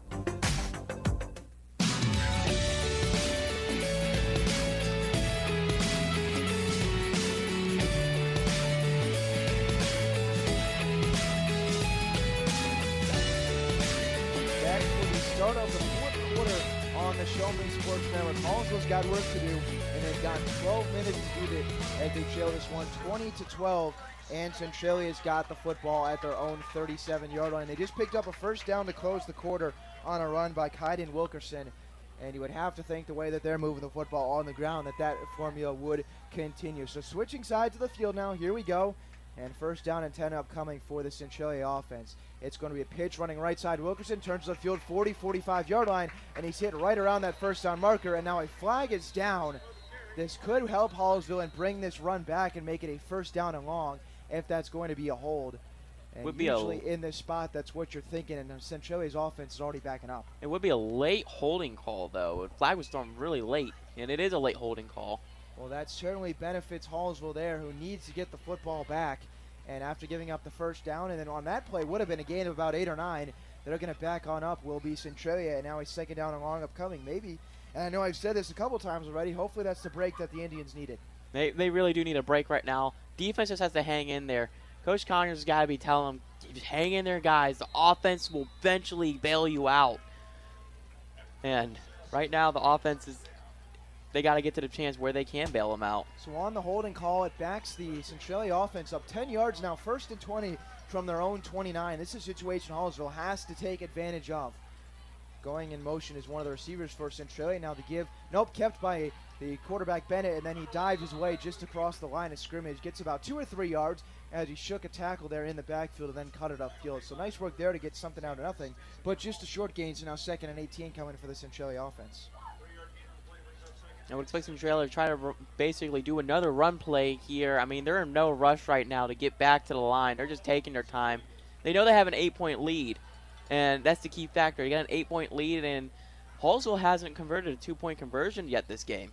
Well, with a 40-second play clock and running the ball the way that Centralia has, they can afford to burn some time here, but there's just 10 seconds left on it, and they haven't left the huddle, so this may have to end in Centralia timeout. We'll see. 5 seconds now as they come up to the line of scrimmage. 2nd and 17, 2 seconds on the clock, and the snap has just gotten off. It's going to be play action. Looking to throw now is Bennett. He rolls out left. He's going to chuck it downfield for Bo Haddon, and it is in and out of the hands of Stinson. Almost had the interception. That would have been a big turning point in the game as it went in and out of Isaac Stinson's hands playing defensive back, and then it hits the ground. But better news brings up 3rd down and 17. Stinson there would have really bailed out this Hallsville team if he could just come down with that, but it's a really tough play to make as he was diving for it. And it was lucky he was able to not get a ricochet for Bo Hatton to come in and catch it. I do want to correct myself because now that the jersey isn't as bunched up as it was before, that actually was not Isaac Stinson. That was number 6, Gage Herberson. So playing linebacker was way downfield in coverage right there. Played it about perfectly as Bennett threw basically a jump ball in that play. 3rd and 17, 10:54 to go in the game. Hallsville got to get a stop. It's going to pitch running right side Wilkerson. He's going to turn it out to the sideline and then get push out right along there.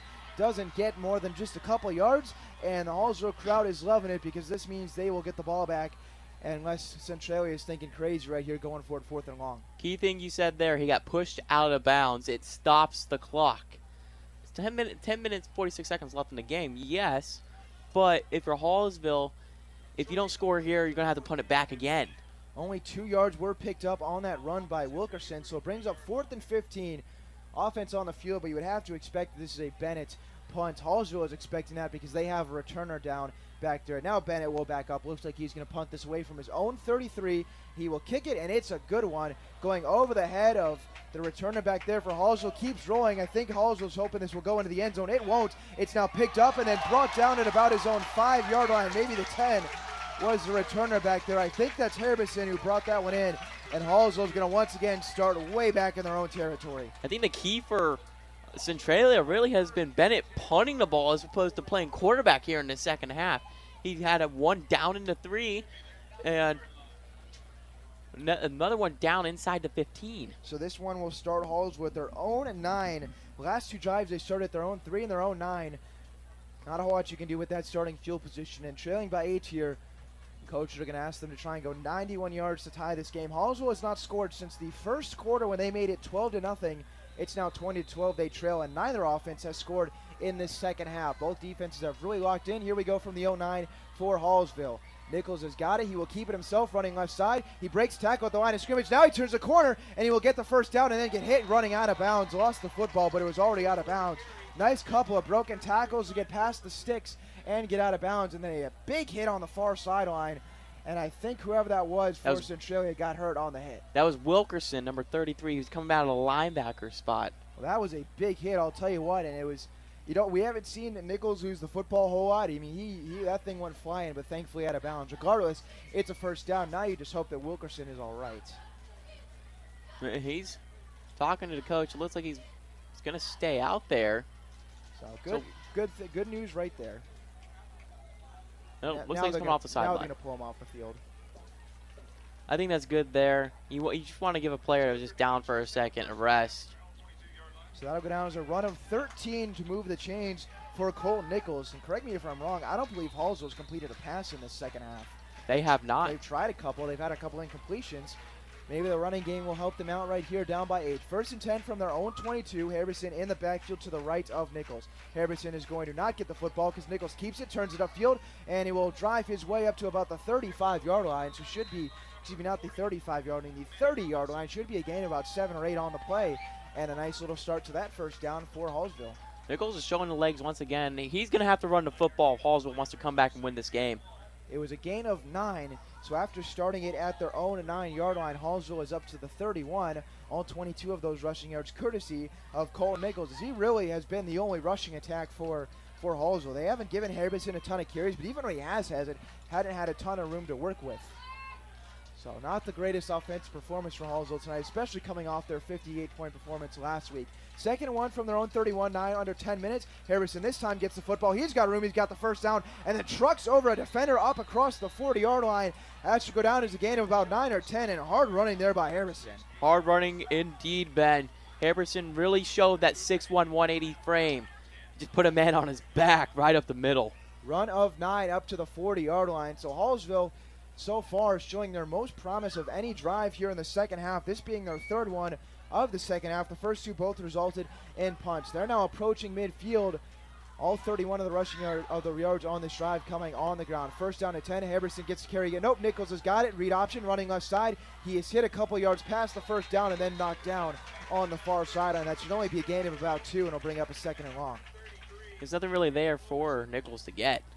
I'll tell you what, I don't know how defenders stop these read options. You think one guy has the ball, and I think I've picked the wrong person almost every time. I feel for those defenders out there on both sides. It was a gain of 2 by Nichols. That'll bring up 2nd down and 8. This is the closest that Hallsville has gotten to midfield at any point in this half, as they started on their own 28, backed all the way up to their own 10, and then started on their own 3 in their prior 2 drives. And now they approach midfield, making it to the 42. 2 wide receivers right and 1 left for Hallsville. Harrison in the backfield. Low snap. Harrison picks it up. He's now running and makes his way to about the 47, 48. So Hallsville lucky to get 4 or 5 yards out of that play, because that snap didn't even make it to the quarterback, Nichols. That was a nice heads-up play by Harbison, though, to pick it up. It looked like it was going to be a run play to him anyway, so he just picked it up and took it anyway. Got some positive yards. Once he took up the ball, just went right up the middle, and there was room to work with. He gets 6 yards on the play, makes a very manageable 3rd and 2 upcoming from the 48. You would have to think Hallsville was going on the ground again. They would have to. They got really 2 plays to pick this up. 2 men in the backfield, 1 at tight end, the other Harbison beside Nichols. He will keep it himself on the read option. He's hit right at the line, and he will not get anywhere, as I don't even think he got back to the line of scrimmage. And he was met immediately by the entire defensive line of Centralia, and now it'll bring up a crucial 4th down on the play. 4th and 2. I go for it. No punting here. I would expect Hallsville to do the same. Already down to 7.5 minutes, and with the rushing offense for Centralia, if they can burn out the clock, this could very well be the game on the line. This could very well be the game on the line, Bang. You said it correctly. 4th down and 2. Crowd is into it, recognizing the significance of the moment. Pistol formation, 48-yard line of Hallsville. Nichols going to drop back. He's looking to throw. He throws left side, and he's got the completion. Is going down to a knee. Isaac Stinson makes the catch at the 46-yard line of Hallsville. That will move the chains. Cold-blooded pass there from Nichols. Interesting they went past there. I think we all thought it was going to be a run, but no, just standard drop pass with a little shallow, not corner route, but like a little sit route. Hallsville needed 2 yards on the play. They get 6 and are now into Centralia territory for the first time all half. They jumped out with 2 scores on their first 3 drives way back in the first quarter, have not sniffed the end zone since. Now going to score 8 to tie this thing up. They trail 20-12, under 7 to go. First down and 10, going in motion is Stinson from left to right. Nichols is going to take it right all the way. He's running it, turns it upfield, and runs over a defender down inside the 40-yard line. He came into a head-on collision with Peyton Marbury and took him on, drove him down inside the 40-yard line. They're going to mark him at the 39. Should be a gain of about 7. Mind you, that was a defensive end. Marbury's a defensive end for Centralia. And Nichols just said, yeah, I'll meet you there. Let's see who wins the battle. And I would have to give it to Nichols there, as he was the one who ended up falling forward. He did fall forward, and it was a nice little battle to watch at the line of scrimmage. I'll tell you what, I think if Nichols couldn't throw the football, if you put him in there at halfback, I don't think he'd miss a beat, because you don't see many quarterbacks who want to go head-on with a defensive end. You really don't. 2nd and 3 from the 39. It's going to be another keeper for Nichols. He runs right, breaks tackle, turns upfield, 35-30, angling toward the sideline, 25-20, and he goes out of bounds inside the 15-yard line. He was stopped as he angled up the sideline closest to us. And the rushing attack continues for Nichols. He's got Hallsville in business, under 6 to go. Hey Ben, remember how you said Nichols likes to, if he played halfback, he would show no fear? Well, he just showed no fear there again. Instead of just going out of bounds around the 10, he put his shoulder down into the Centralia defender and gained another 2. It's 1st and goal for Hallsville, their best drive of the half by far, and probably their best since the first quarter. They started all the way at their own 9. They're up to the Centralia 9. And with 5:49 to go, down by 8, they've got goal to go. 1st and 10, 2 wide receivers right side, 1 to the left, 5 linemen and a tight end blocking. It's going to be a give. Harrison running left side up the middle, 10, 5 driving to the 2, he's in! Touchdown Hallsville, and it's now a 2-point game with 5:43 to go as Harrison puts the Centralia defenders on the ground and gets in for 6. They stuck with the run, and Harrison finally got his run. About 8-yard run for a touchdown. Good for him. Good for Hallsville, as they're now 2 points away from tying this up. But they have yet to convert a 2-point conversion in this game. So here we go. 2-point conversion upcoming. Hallsville down by 2 points. Looks like they're going to go 2 wide receivers right side. That's Severs and Lampkins. Stinson on the other side. Harrison in the backfield and 5 men out there to block for Hallsville. Nichols shotgun snap. He's going to take it. He'll fake it. Running up the middle, and he is in. We are tied at 20.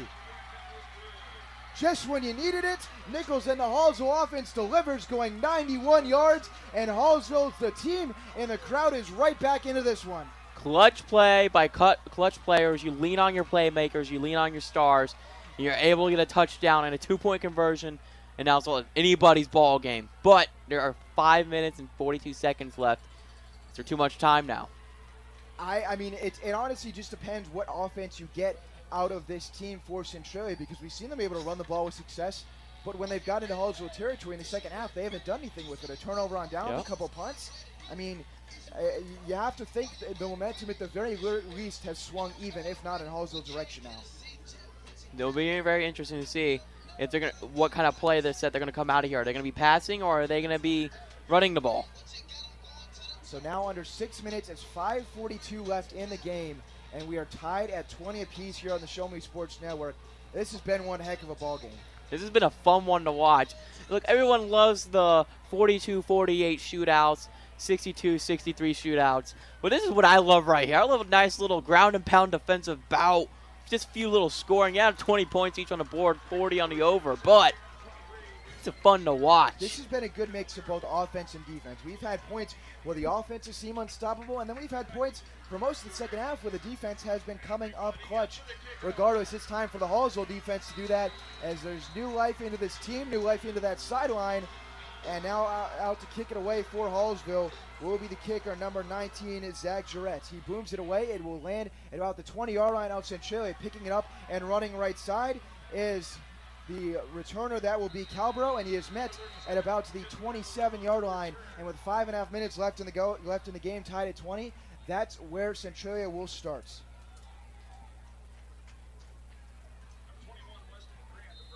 So own 28-yard line for Centralia. We've seen them kick an extra point, so you would think they have some confidence in their kicker, but if they want to go up 6+, they're going to have to go 72 yards. And I think the biggest thing, too, one, the clutch drive right there, read by Nichols in the offense, but two, this half Centralia has had time after time a chance to put this game away, and they haven't, because they've gone turnover on downs, punt. It'll be interesting to see. Bennett has really been more of a punter here in this half than he has a quarterback with 2 great punts.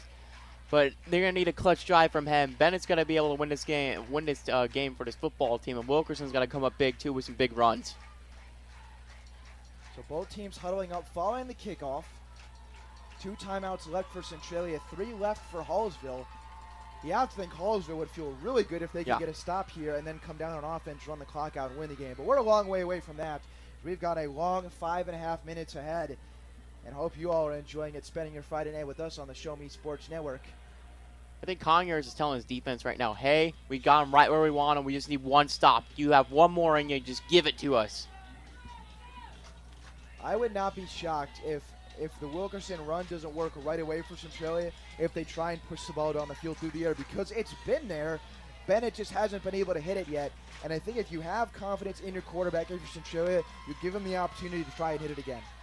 They're definitely going to come back to that deep pass, like you said, later on. Maybe not right here, but maybe later on in the drive, hopefully, if you are a Centralia fan. But if you're a Hallsville fan, you need to stop right here.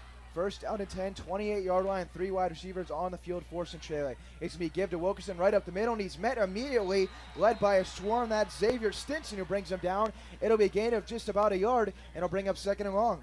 Interesting to start with a Wilkerson run. I think they just wanted to basically calm the tension that is on their offense right now. There's a lot of pressure to get a clutch drive here if you're Centralia.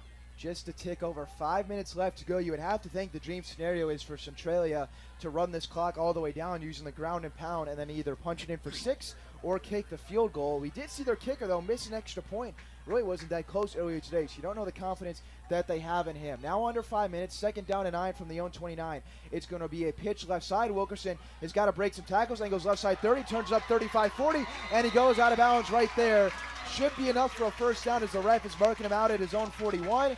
Little down is a rush of 12 yards and move the change for Centralia. Good little move there to be able to get the edge and turn it upfield and get north-south.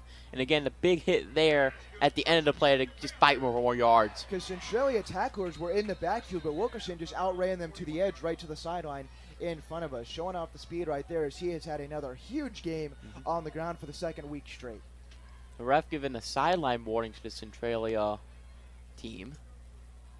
So ball is placed at the 41-yard line, 1st down and 10 for an offense in Centralia that has not scored in the second half, but I don't think any of their fans and the players would really care about that if they can go down and put this game away right here. Hallsville going to get a stop and give it back to their offense that just went 91 yards to tie this game at 20 apiece. It's been a dogfight. It's going to continue to be a dogfight the rest of the way. Refs are waiting for them to get the clock started once again. I think a few many seconds were taken back off the clock. It currently shows 44 minutes left in the game. I don't think 44 minutes is regulation in high school football, is it? I would hope we're not here for 44 more minutes because I don't know how much more screaming I can take at this point. I've already used most of my water. So 4:44, clock is now correct, and 1st and 10 upcoming. It's a give to Wilkerson, left side, breaks one tackle at the line of scrimmage, and then dives ahead to about the 49 to the 44. So it only go about a gain of 3. Nice work there by a couple different tacklers led by Keel Nichols for Hallsville, and that'll bring up 2nd and 6. That was a great, just easy run, tough run, pick up 4 yards. Couldn't ask more from your running back right there. Tight end Caden Dunn is coming into the game, presumably to be used as a blocker, as Centralia is showing no inclination to do anything other than run the football on this drive. They burnt it down to just over 4 minutes now when they got the ball back with 5.5, and they've still got plenty of field to work with at their own 44-yard line. 2nd and 6 upcoming. Shotgun formation, Wilkerson to the left, and it's going to be keeper by Bennett going straight up the middle. He's hit at the 45, but then piles ahead to the 47, and a late flag comes in. If the crowd is correct, this could be a late hit call on Hallsville. We'll wait and see. This is nightmare scenario if you're Hallsville. You do not want a late hit call here. They're marking it at the 47, so only a gain of 3 would bring up 3rd and 3, but obviously that will change based on what the flag call is here. It's either going to move Hallsville up and Hallsville back and bring up a 2nd and long, but it won't because it's called on Hallsville, and that'll keep the drive going for Centralia. Should be a free 1st down. I didn't see a signal. Was there any signal given on what the call actually was there? There was not a signal. We saw a hit came in a little bit late, and then there was a flag. Ref is talking to Larkin right now. Well, the run got the ball to about the 44-yard line. Now the refs are deciding where to put it. Now they're walking up. It's going to move the Centralia offense into Hallsville territory. Still haven't moved the football. And it looks like that's going to go down as just about a 5-yard penalty. So it does give Centralia the 1st down. Would have been 3rd and 3. Instead, it's now a 1st down. But I guess if you want to look at the bright side, a 15-yard penalty could have been worse, I guess. Finally pushed Centralia into Hallsville territory this half. So 1st and 10, 48-yard line upcoming. Far side, Bo Hatton and Ethan Adams. Closest to us, Logan Rosenfelder. It's going to be a give right up the middle. Wilkerson has got room. He breaks tackle and then falls ahead to the 41-yard line. He bursts through the line of scrimmage. That should go about a gain of 7-yard lines, and inching closer and closer to scoring territory now is Centralia with under 3.5 to go. It was great play design there. It really looked like the tackle just let the ends crash up forward while Wilkerson was able to just take it right up the middle, being untouched. Nice steady drive here for Centralia after Hallsville gained some momentum of their own, going 91 yards to tie this at 20. But now about 2.5 minutes into this drive, Centralia is into Hallsville territory at their 41, and now a 2nd and 6 play coming up. Like usual, shotgun snap for Bennett upcoming. He's got Wilkerson. He'll give it to Wilkerson. He's met at about the 37, but then refusing to go down. Drives his way all the way inside the 35-yard line, and that should be right at about a 1st down. Yep, they give it to him, move the chains. This is Centralia's bell cow. They're going to put the man. He's probably their best player on offense right now. I would guess he's approaching that 27 carries number he had last week. But after getting most of the carries this drive, Wilkerson will head to the sidelines, and Whistler, who's got a rushing touchdown already today, will come back in. Early in this game, we saw Wilkerson and Whistler trading carries, and now Wilkerson's gotten bulk of the action here in the second half. Maybe try to keep Whistler a little bit fresher for the second half. 2.5 minutes now. 1st and 10 at the 34 of Hallsville for Centralia. Shotgun snap going to be thrown up the seam. Bennett, and he one-handed grab by Bo Hatton for the 1st down, and he's down at about the 13-yard line of Hallsville. Throw is behind him, but a beauty of a grab. Bo Hatton brings it in with his right hand. They finally got the seam route they've been challenging all game. And First time didn't happen. Second time didn't happen. Third time, Hatton brings it down. And if we're being honest, it probably shouldn't have happened again because Bennett put him behind him. Yep. But Bo Hatton with the catch of the game right there, bruised it all the way down to the 13-yard line of Hallsville, and Centralia is in business. And they are threatening too. It's 13-yard line with 2 minutes left. And clock is running. Centralia trying to put this game away. Looks like Wilkerson is back out on the field at running back. He takes a carry, running upfield, 10-5, dines his way down inside of it, and they're going to mark him down right there, maybe even at the 4. And with a minute 43, Hallsville backs against the wall.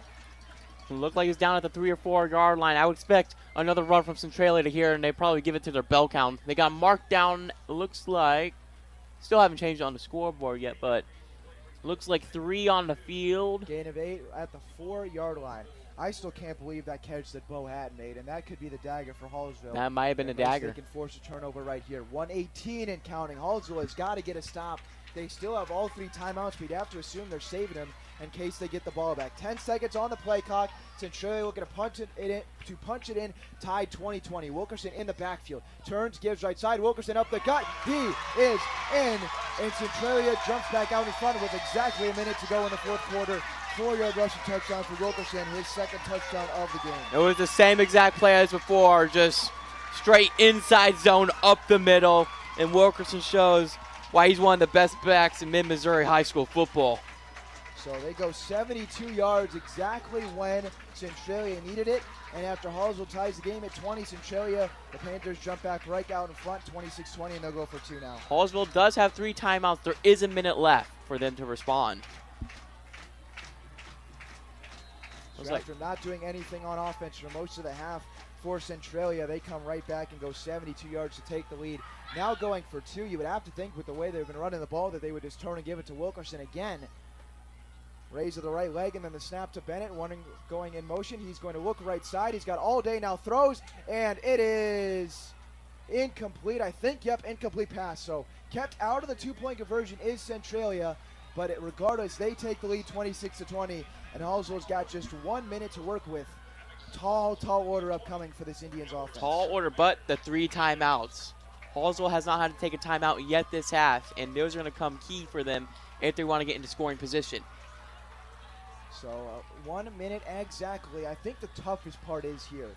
We haven't seen Hallsville have to do the pushing it, passing offense. It's been run. Yep. With a minute left. Yeah, you do have some timeouts. You could afford, if you can break one off, to run the football. But you really, this is going to have to be a massive shift in the offense. And, okay, Colton Nichols, it's time. It's big boy time right here. It's time to show the arm that Coach Connors is confident in. And they've had throws down there. The receivers just haven't been able to come down with them yet. Lampkins has been open in the secondary twice over the top, and he just haven't been able to connect with him. 11th drive of the game upcoming for Hallsville, the most important one of them all. Centralia takes about 4.5 minutes on that off the clock on that drive, a perfectly executed one to put Hallsville in a big deficit with Colton Nichols and that Hallsville offense waiting on the sideline. The ball is placed down at the 40-yard line, and here comes the kick. It is kicked away, not a very deep one, and it is going to be slide and grab at the 20-yard line. That's exactly where Hallsville will start. Harbison had to go into a slide to bring that in, and because of that, he's down right at the 21. So 79 yards to go in 58 seconds for Hallsville. They only burnt 2 seconds, which is a good thing for Hallsville. I'm surprised it was on a squib kick to be able to burn more time, but... Well, what do you got, Colton Nichols? He has 2 touchdowns today, both on the ground. Other touchdown coming from Gage Harbison, who had a 9-yard rush for 6 on the last drive. But tallest order of the season for an offense that likes to move the ball on the ground. They're going to have to do some air yardage here. They're looking to go 78 yards. 3 wide receivers on the play and a running back in the backfield next to Nichols. Crowd getting into it here in Centralia. Shotgun snap upcoming for Nichols. He claps the hands. He will keep it himself running left side. He's got some room. He shakes and then will be swung down right at about the 25-yard line. That's not what you're looking for. Gotta take a timeout. And I'm agree with you. I think you take a timeout there.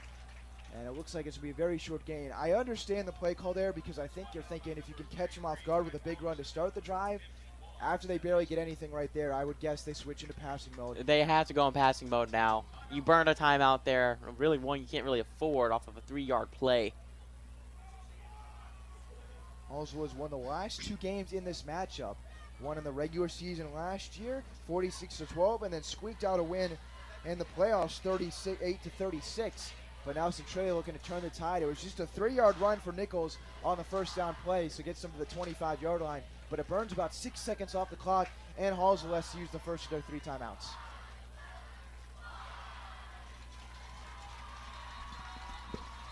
I think the good thing here for Hallsville upcoming is that they do have the pass protection to give Nichols time to throw, and he can buy time with his legs. It's just whether or not he can get the ball downfield far enough and if his receivers can create enough separation. And the receivers have really had opportunities, too. They just had dropped a few deep balls, unfortunately, and then there was a great defensive play by Centralia on 1. 4 wide receivers in for this play. Nichols all day to throw. Will throw downfield to the sideline for Stinson. It's incomplete as he let him too far out of bounds. Isaac Stinson tried to lay out at about the 35-yard line to bring it in, but it was far wide, and it's now 3rd and 7 upcoming. 6 seconds burn off the clock. It was the right play call. You want to work an out route toward the sideline to be able to stop the clock. And they just weren't able to connect. It was just too far out there. 3rd down and 7, 47 seconds. Hallsville's going to have to go 75 yards. This would be some sort of magic act if they can do it. Otherwise, they will fall to 1-1 on the season, and Centralia would move to 2-0. Here we go. Crowd into it. 4 wide receivers once again. Nichols drops back. Only 2 men are rushing the passer. Nichols going to set up, launching downfield. He wants Sievers. It's underthrown, and it's tipped and incomplete. Almost disaster there. It was way underthrown, and there were several Centralia defensive backs in the air almost for an interception. It was essentially Sievers along with 4 different defenders for Centralia. And if Sievers doesn't fall down, he maybe has a catch to catch the tip pass. But if we're being honest, probably should have been picked in the game. Probably should have been a pick, and now it's 4th and 7. This is the game right here. You are exactly right there. 37 seconds, no room for error. And we'll see what Hallsville runs. I would guess here you're not looking as much the deep route, just trying to get the 7 yards, then you can burn another timeout. You just got to keep the game alive right here on this play. We'll see what Hallsville's got in store. 9 seconds on the play clock. They've got to hurry up. Clock is stopped, but the play clock is down to 4 seconds. Can't now afford Nichols a penalty. Is going to take the snap. He gets it off. He's rolling right all the way. He's looking to throw. He's got a man, and it is over the hands of Isaac Stinson. Incomplete. And that, for all intents and purposes, will mean the ball game as Hallsville turns it over on downs. Stinson on the out route was open, but the throw goes just too tall, and Centralia will take over at the 25-yard line, looking to kneel it out. That's a tough throw right there to make. He's on the run. He doesn't really have a chance to set his feet. They had the guy open, though, in a soft spot with the zone, and unfortunately, just couldn't be able to connect, and looked like Centralia was about to win this football game. So Hallsville going on the road for the first time this season. They're 31 seconds away from their first loss of the season and falling to 1-1, which is 2 timeouts. You would have to guess this is nothing but a kneel down coming for Centralia. And this will end a 11-game regular season win streak for Hallsville, too. Offense back out on the field. Colin Bennett, who had just 1 passing touchdown, but the rushing offense today for Centralia was terrific, will lead his team in a victory formation, and that will just about do it for us. He takes a snap, goes down to a right knee, and with 40 seconds on the play clock and 28 seconds in the game, that should mean the end of this one here on Friday, September 2nd. And the crowd is being pumped up as offensive left guard Finland McGuire hypes his guys up walking off the field. Centralia will win this one, moving to 2-0. And Hallsville, despite a great fight there in the 4th quarter, accepts their first defeat of the season. They do take their first defeat in the season and first defeat in the regular season in 11 games. Unfortunately, Hallsville could not pull it out tonight. They just faced a tough team that really wanted it. So final score just being announced by the PA guy here in Centralia. They win this one, the home team does, 26-20. And Hallsville is now going to have to head back home next week looking to rebound against the Boonville squad they are quite familiar with. Both teams shaking hands at midfield, and while they do that, while the Centralia fans celebrate here, we're going to take a very quick break, but we'll be back to wrap this up and have final word on the Show Me Sports Network. Final score, Hallsville falls 26-20. We'll be right back on the Show Me Sports Network.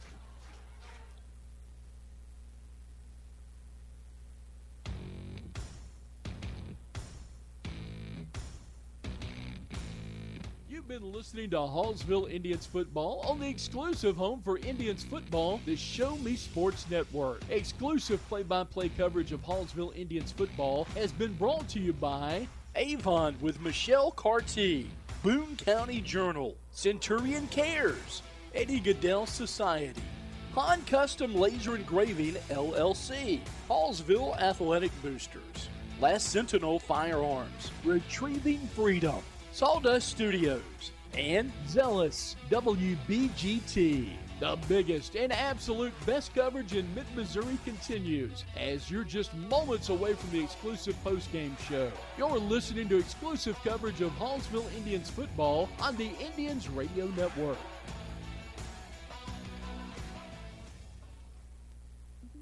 The following public service announcement is brought to you by the Eddie Goodell Society, Jefferson City Chapter 10. Doing little things to make a big difference. Want to make a big difference in your community? Be kind to others, drive safely, and put litter in its proper place. Join us in celebrating Eddie Goodell's historic Major League appearance as a member of the St. Louis Browns by doing something nice for someone today. Take a walk, Eddie.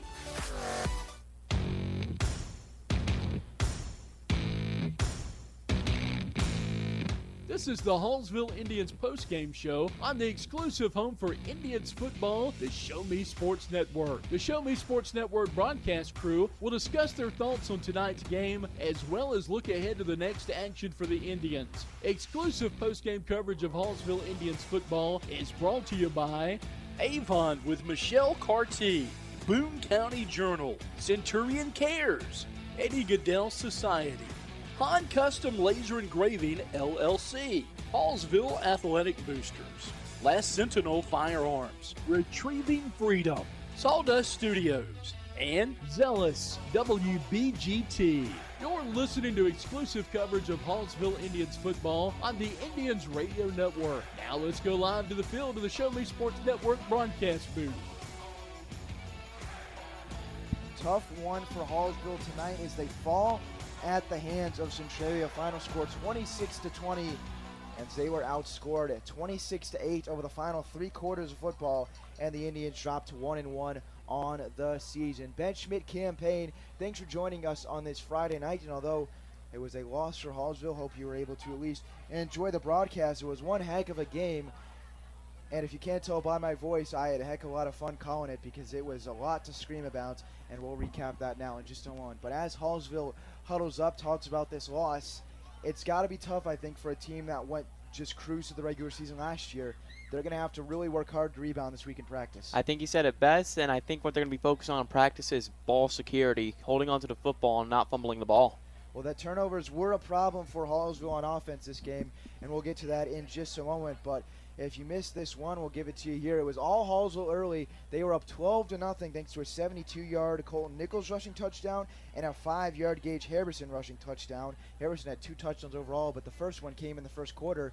And as the clock struck 000 at the end of the first, Hallsville was up 12-0, giving the ball back to Centralia, who was in a 4th-and-goal situation.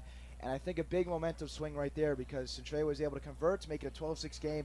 If Hallsville gets a stop there, who knows what we're talking about right now. And I think you hit it on the nose. If Hallsville does get that stop, if Centralia doesn't get that score, I think we're talking about a different result right now, honestly. And then second quarter was all Centralia. Like we mentioned, they scored that touchdown to start it on the 4th-and-goal.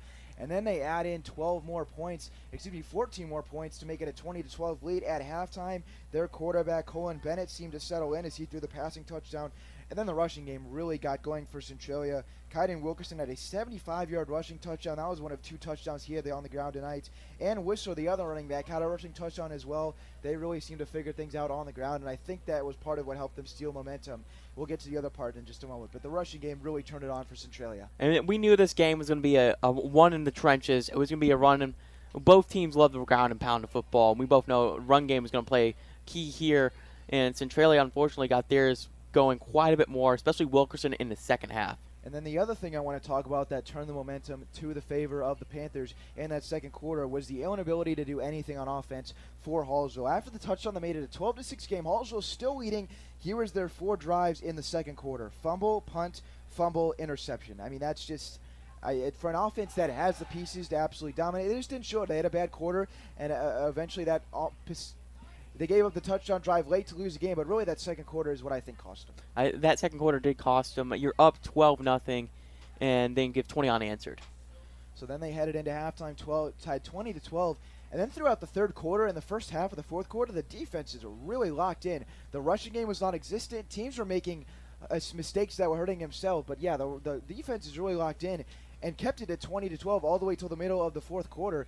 I mean, it really was a change from what we saw in the first half where it was much easier to score. Yeah, you're right. It was really just 6 points scored midway through the fourth quarter through the entire half in the second half, and then some offense got scored. I want to give major credit to the Hallsville offense because middle of the fourth quarter, or actually early in it, is when they kind of swung the game back into their favor, at least for a moment. They started on their own at 9, which is already a tall enough task in itself, and go 91 yards thanks to a couple of big Colton Nichols runs. He had over 100 yards easily on the ground. I would guess close to 200. I know for a fact though over 100. But Nichols had a couple big runs in that drive, and then cap it all off with Gage Everson having a rushing touchdown from 9 yards out. And that'll end in, excuse me, I said Harrison had a rushing touchdown earlier. That was Nichols who had the one earlier to give him 2 for the game. Harrison's first came here on this drive, punching it in from 9 yards out. And with the 2-point conversion to follow on the rush by Nichols, Hallsville was right back in it at 20-20. Have to give them some credit there because they came off the mat after about a quarter and a half of a dormant offense. Really 2.5 quarters of dormant offense. And they really just stuck with their run game. And what that did for them was it was able to help wear down Centralia for them to get basically drive that 91-yard drive and get that touchdown. They stuck with their run game, and it paid off with a Harbison 10-yard touchdown rush. So tied at 20 apiece. Centralia was getting the ball back with about 5.5 to go to the game, and they executed about a perfect of a drive as you could ask for, getting the ball on the receiving end. They used the running game to start from their own 28-yard line and go all the way down the field for 6 points that pretty much put the icing on the cake in this one, and it was all capped off by a 4-yard rushing touchdown by Wilkerson. His second of the game as he once again had a huge night on the ground and pound formula for this team, for Centralia. But the highlight of this drive that eventually sealed the deal for Centralia, and what I would think is easily the play of the game, the Bo Hatton one-hand catch on the route up the seam. I mean, it was a throw. He was open, but the ball was behind him. Sticks that right hand out there and brings it in, no problem. They had previously missed on that seam route on the hash previous 2 times in this game, and the third time they finally got it. And it honestly seemed like at that point that was a momentum changer they needed in that drive, and they did, and they went and scored. So they go up 26-20 with a minute left, and at that point, you're asking a whole lot from a Hallsville offense. Had to go 75 yards in a minute. They just couldn't get it done. Had a couple open guys on that last drive, but just could not hit the pass, and that was the icing on the cake as a turnover on downs on 4th and 7 for Hallsville led to just a kneel out for Cohen Bennett in that offense. And as the clock's at 0, Hallsville now falling to 1-1 on the season. But to look forward, to look at the bright side, are going back home next Friday night with a chance to take on Boonville. And if we can see that similar type of offense that we saw in Spurs tonight, they'll be able to get back on the right track. I think they're definitely going to have to enjoy that home cooking as after the Boonville game, they'll have 2 games on the road.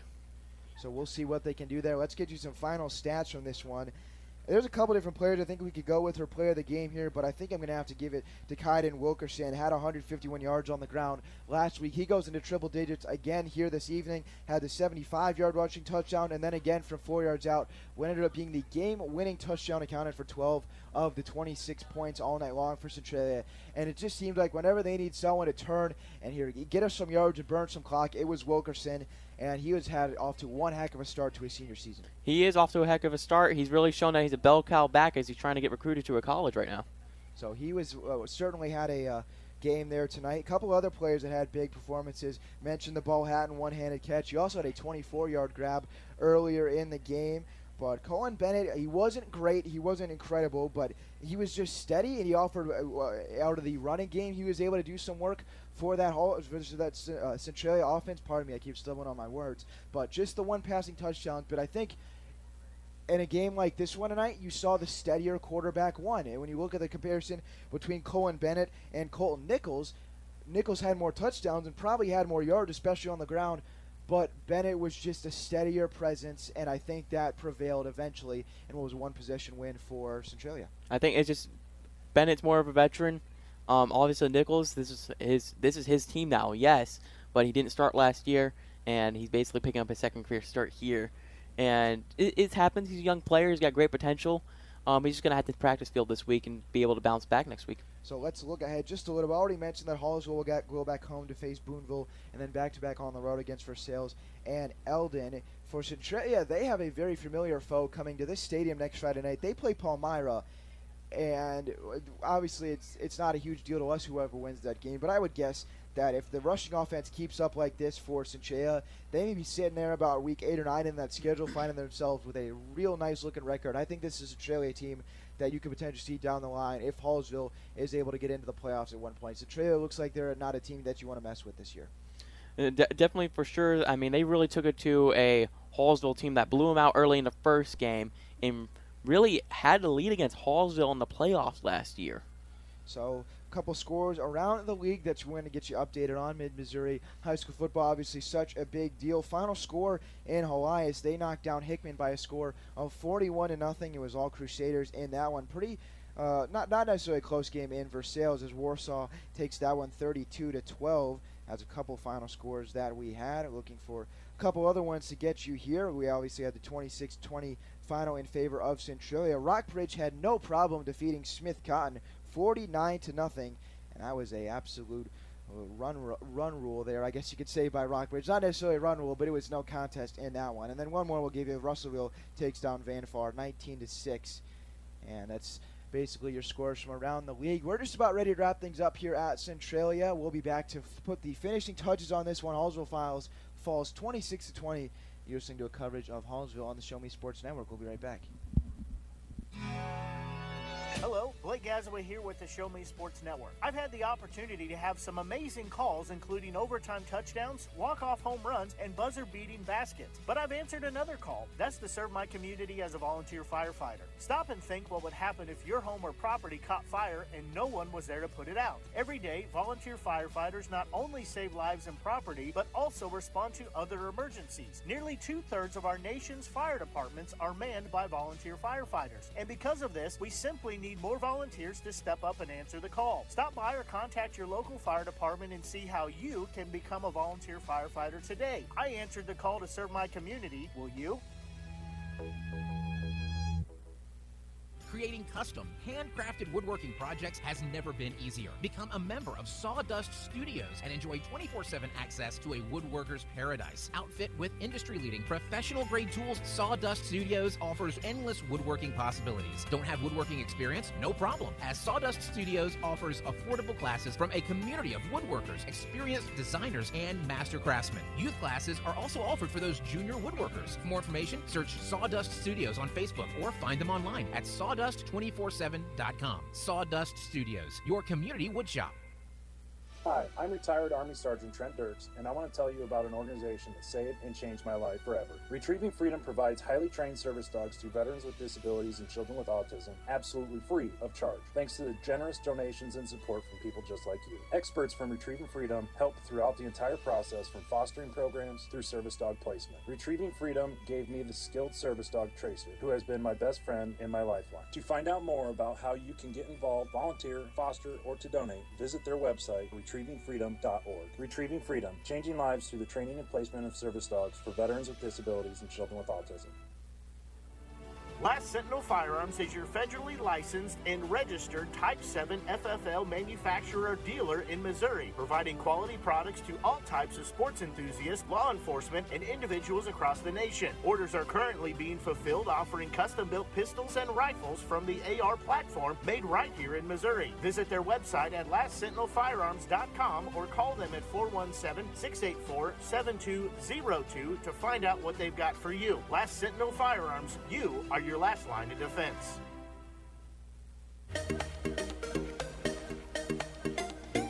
Back on the Show Me Sports Network post-game show, Hallsville falls 26-20, and joining us after tonight's game for the second straight week, head coach Justin Conyers. Thanks so much for joining us, taking the time after that one falling at the very end. I want to get started off on a good note, though, because you guys jumped out to an early lead, 12-0 in the first quarter. What did you like out of your offense early on?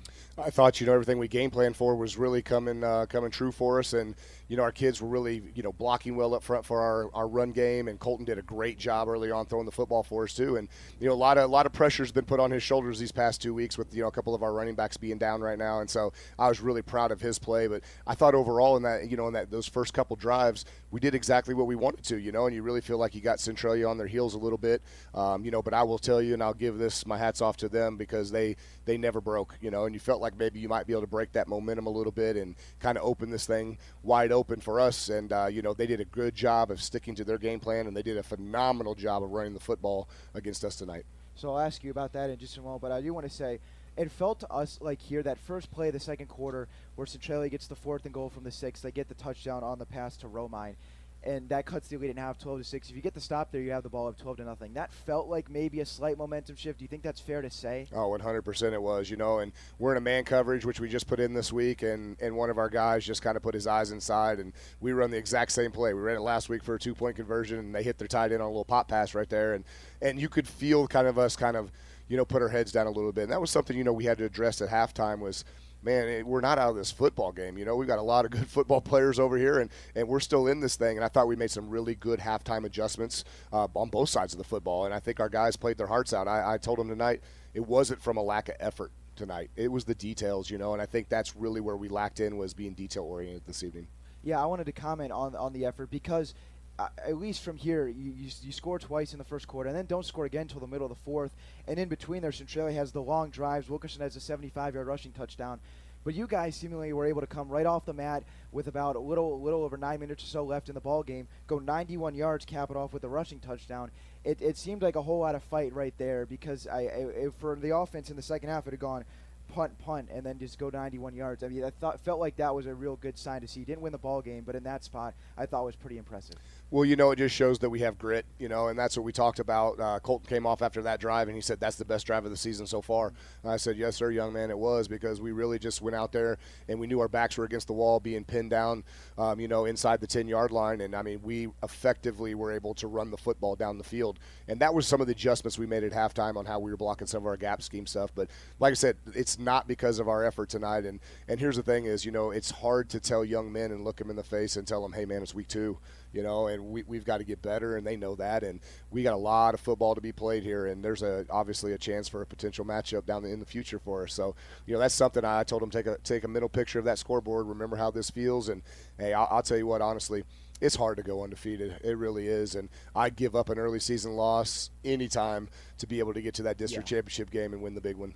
So I want to ask you about one more play specifically from this game. Coach Justin Kiner is joining us after the final here, 26-20 in favor of Centralia. On that final drive for Centralia, they're getting close to the red zone. They're not in it yet, but Bennett drops back and finds Bo Hatton up the seam, a play they had a couple times. And the throw was behind him, but he just sticks out that one hand and makes the catch. I think that was kind of, you just tip your cap because he made an incredible play there. He did. Just pure athleticism. We're in the right spot. You look at it on film. We got replay on the sideline. Our guys are in great position. The kid made a play. Yep. It's the way it works, Bennett threw the ball exactly where he needed to, so our defenders couldn't get to it. And, on his way down, he reached out and made a one-hand grab. And you could feel us deflate a little bit at that time, And the whole goal right there is, the clock was working against us. They got down in there when they finally scored and a minute left in the ball game. And, it puts the pressure back on us now, And that's the thing. The ball game's tied, with the minute. The pressure is really on both teams. But the pressure was on us to have to manufacture that last drive to try to tie the ball game. All right, so last thing before I let you go. Looking ahead now, like you said, long season still ahead, 1-1, and you've got so many weeks. Going back home next week against Boonville, what are you guys kind of thinking to try and maybe turn the momentum in practice this week and get things going back off on the right foot? I think the big thing for us is you look at the score. It's not a huge gap. It's not like we came here and got blown out. We played well. We just didn't play good enough to win tonight. And like I spoke on earlier, is we aren't detailed. That's the pieces that I told them is I will never keep saying it sound like a broken record. I'm not going to question their effort because we've got so many two-way guys and they're giving us everything that they have. And we're a little banged up right now. So here's the thing this week is we're hopeful to get Harrison Fowler back.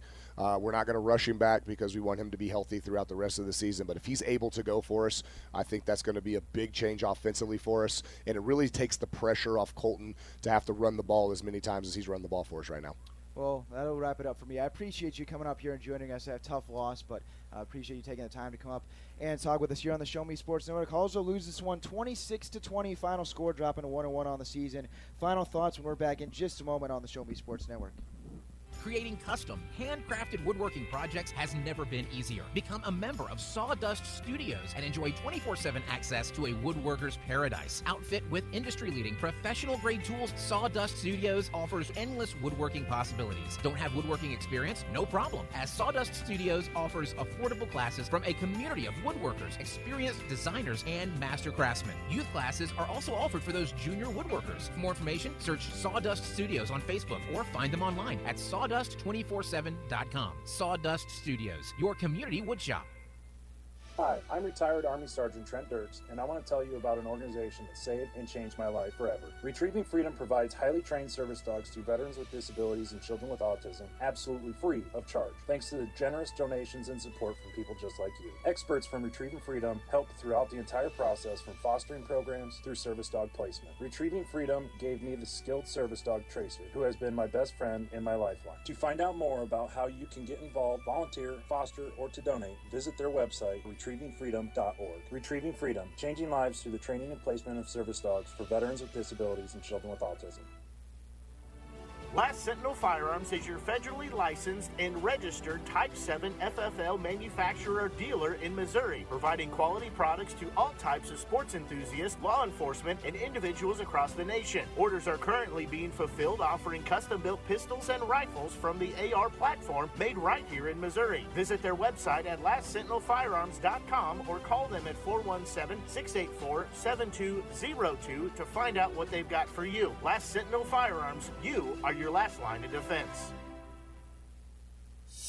Attention Indians fans, here's your chance to help the student athletes of Hallsville by becoming a member of the Hallsville Athletic Boosters. Your gifts help provide all Hallsville athletes with a safe and positive experience while attending our school district, and also help purchase items that our sports team couldn't otherwise afford. You can join the Hallsville Athletic Boosters this season for as little as $25. Membership is open to everyone. Interested in joining? Look them up on Facebook by searching Hallsville Athletic Boosters or email them at hallsvilleathleticboosters@gmail.com. Let's go Indians!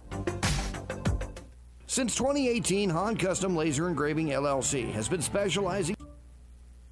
All right, back on the air on the Show Me Sports Network. Don't want to keep it too much longer. We'll keep it short and sweet. Not much more to break down at this point. Hallsville loses 26-20 in a tough matchup to Centralia this evening. Once again, want to thank Coach Conyers so much for taking the time to not only talk with us before the game, but then just a moment ago, as you heard him here on the Show Me Sports Network post-game show. Hallsville now at 1-1 on the season, and we'll be back again next Friday at home as the Indians take on Boonville in their second home game of the season. Kim, we won't have you next week, but we'll have you in 2 weeks when we go back on the road. I think we both, despite the loss, had a lot of fun tonight. Any final thoughts from you? I have to say, Coach Connors, a lot of grit for him to come up here, especially after a tough loss like this, and come talk to us. He's a very confident coach. If you're a Hallsville fan, you got to be happy to have him as your coach. Oh, absolutely. And this team showed a lot of grit tonight, and it's definitely don't want to hang your head about. Yeah, when you talk to guys like him, you understand why he has an overall record now of 81-31. I mean, you just can't pull coaches out of the street that put up record numbers like that. So good one, obviously, for Hallsville. Well, that's going to do it for us. Beautiful Friday night here in Centralia, Missouri. Where else would you rather be? But we're going to wrap up here and take this thing into Labor Day weekend. For Campaign, I'm Ben Schmidt. Until next Friday on the Show Me Sports Network, take care, everyone. Enjoy your weekend. And thanks for listening with us for Hallsville football on the Show Me Sports Network. All right, everyone. Have a good weekend.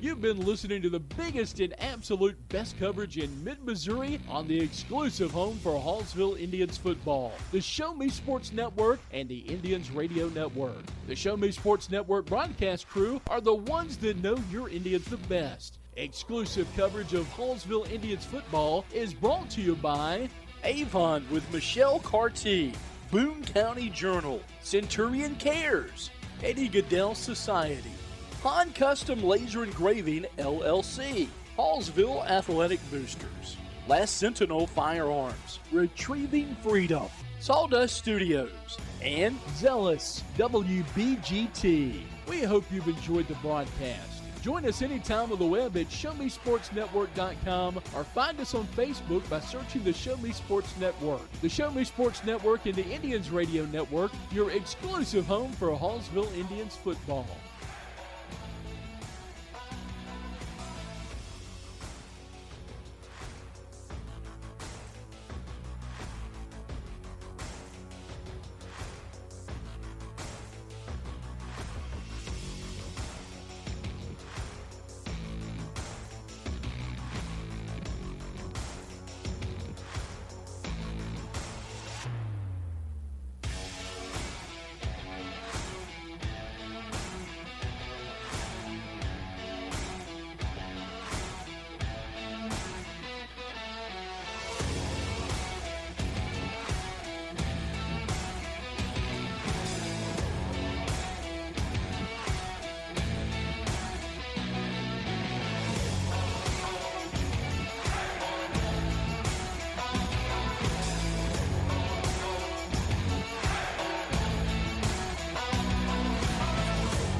Serving fans throughout the Midwest and even more around the world, this is the Show Me Sports Network. The preceding was an exclusive broadcast property presentation of the Show Me Sports Network and was a high-fidelity all-digital broadcast. This broadcast is copyright by the Show Me Sports Network for the private use of our audience. Any other use of this broadcast without the Show Me Sports Network's written consent is prohibited.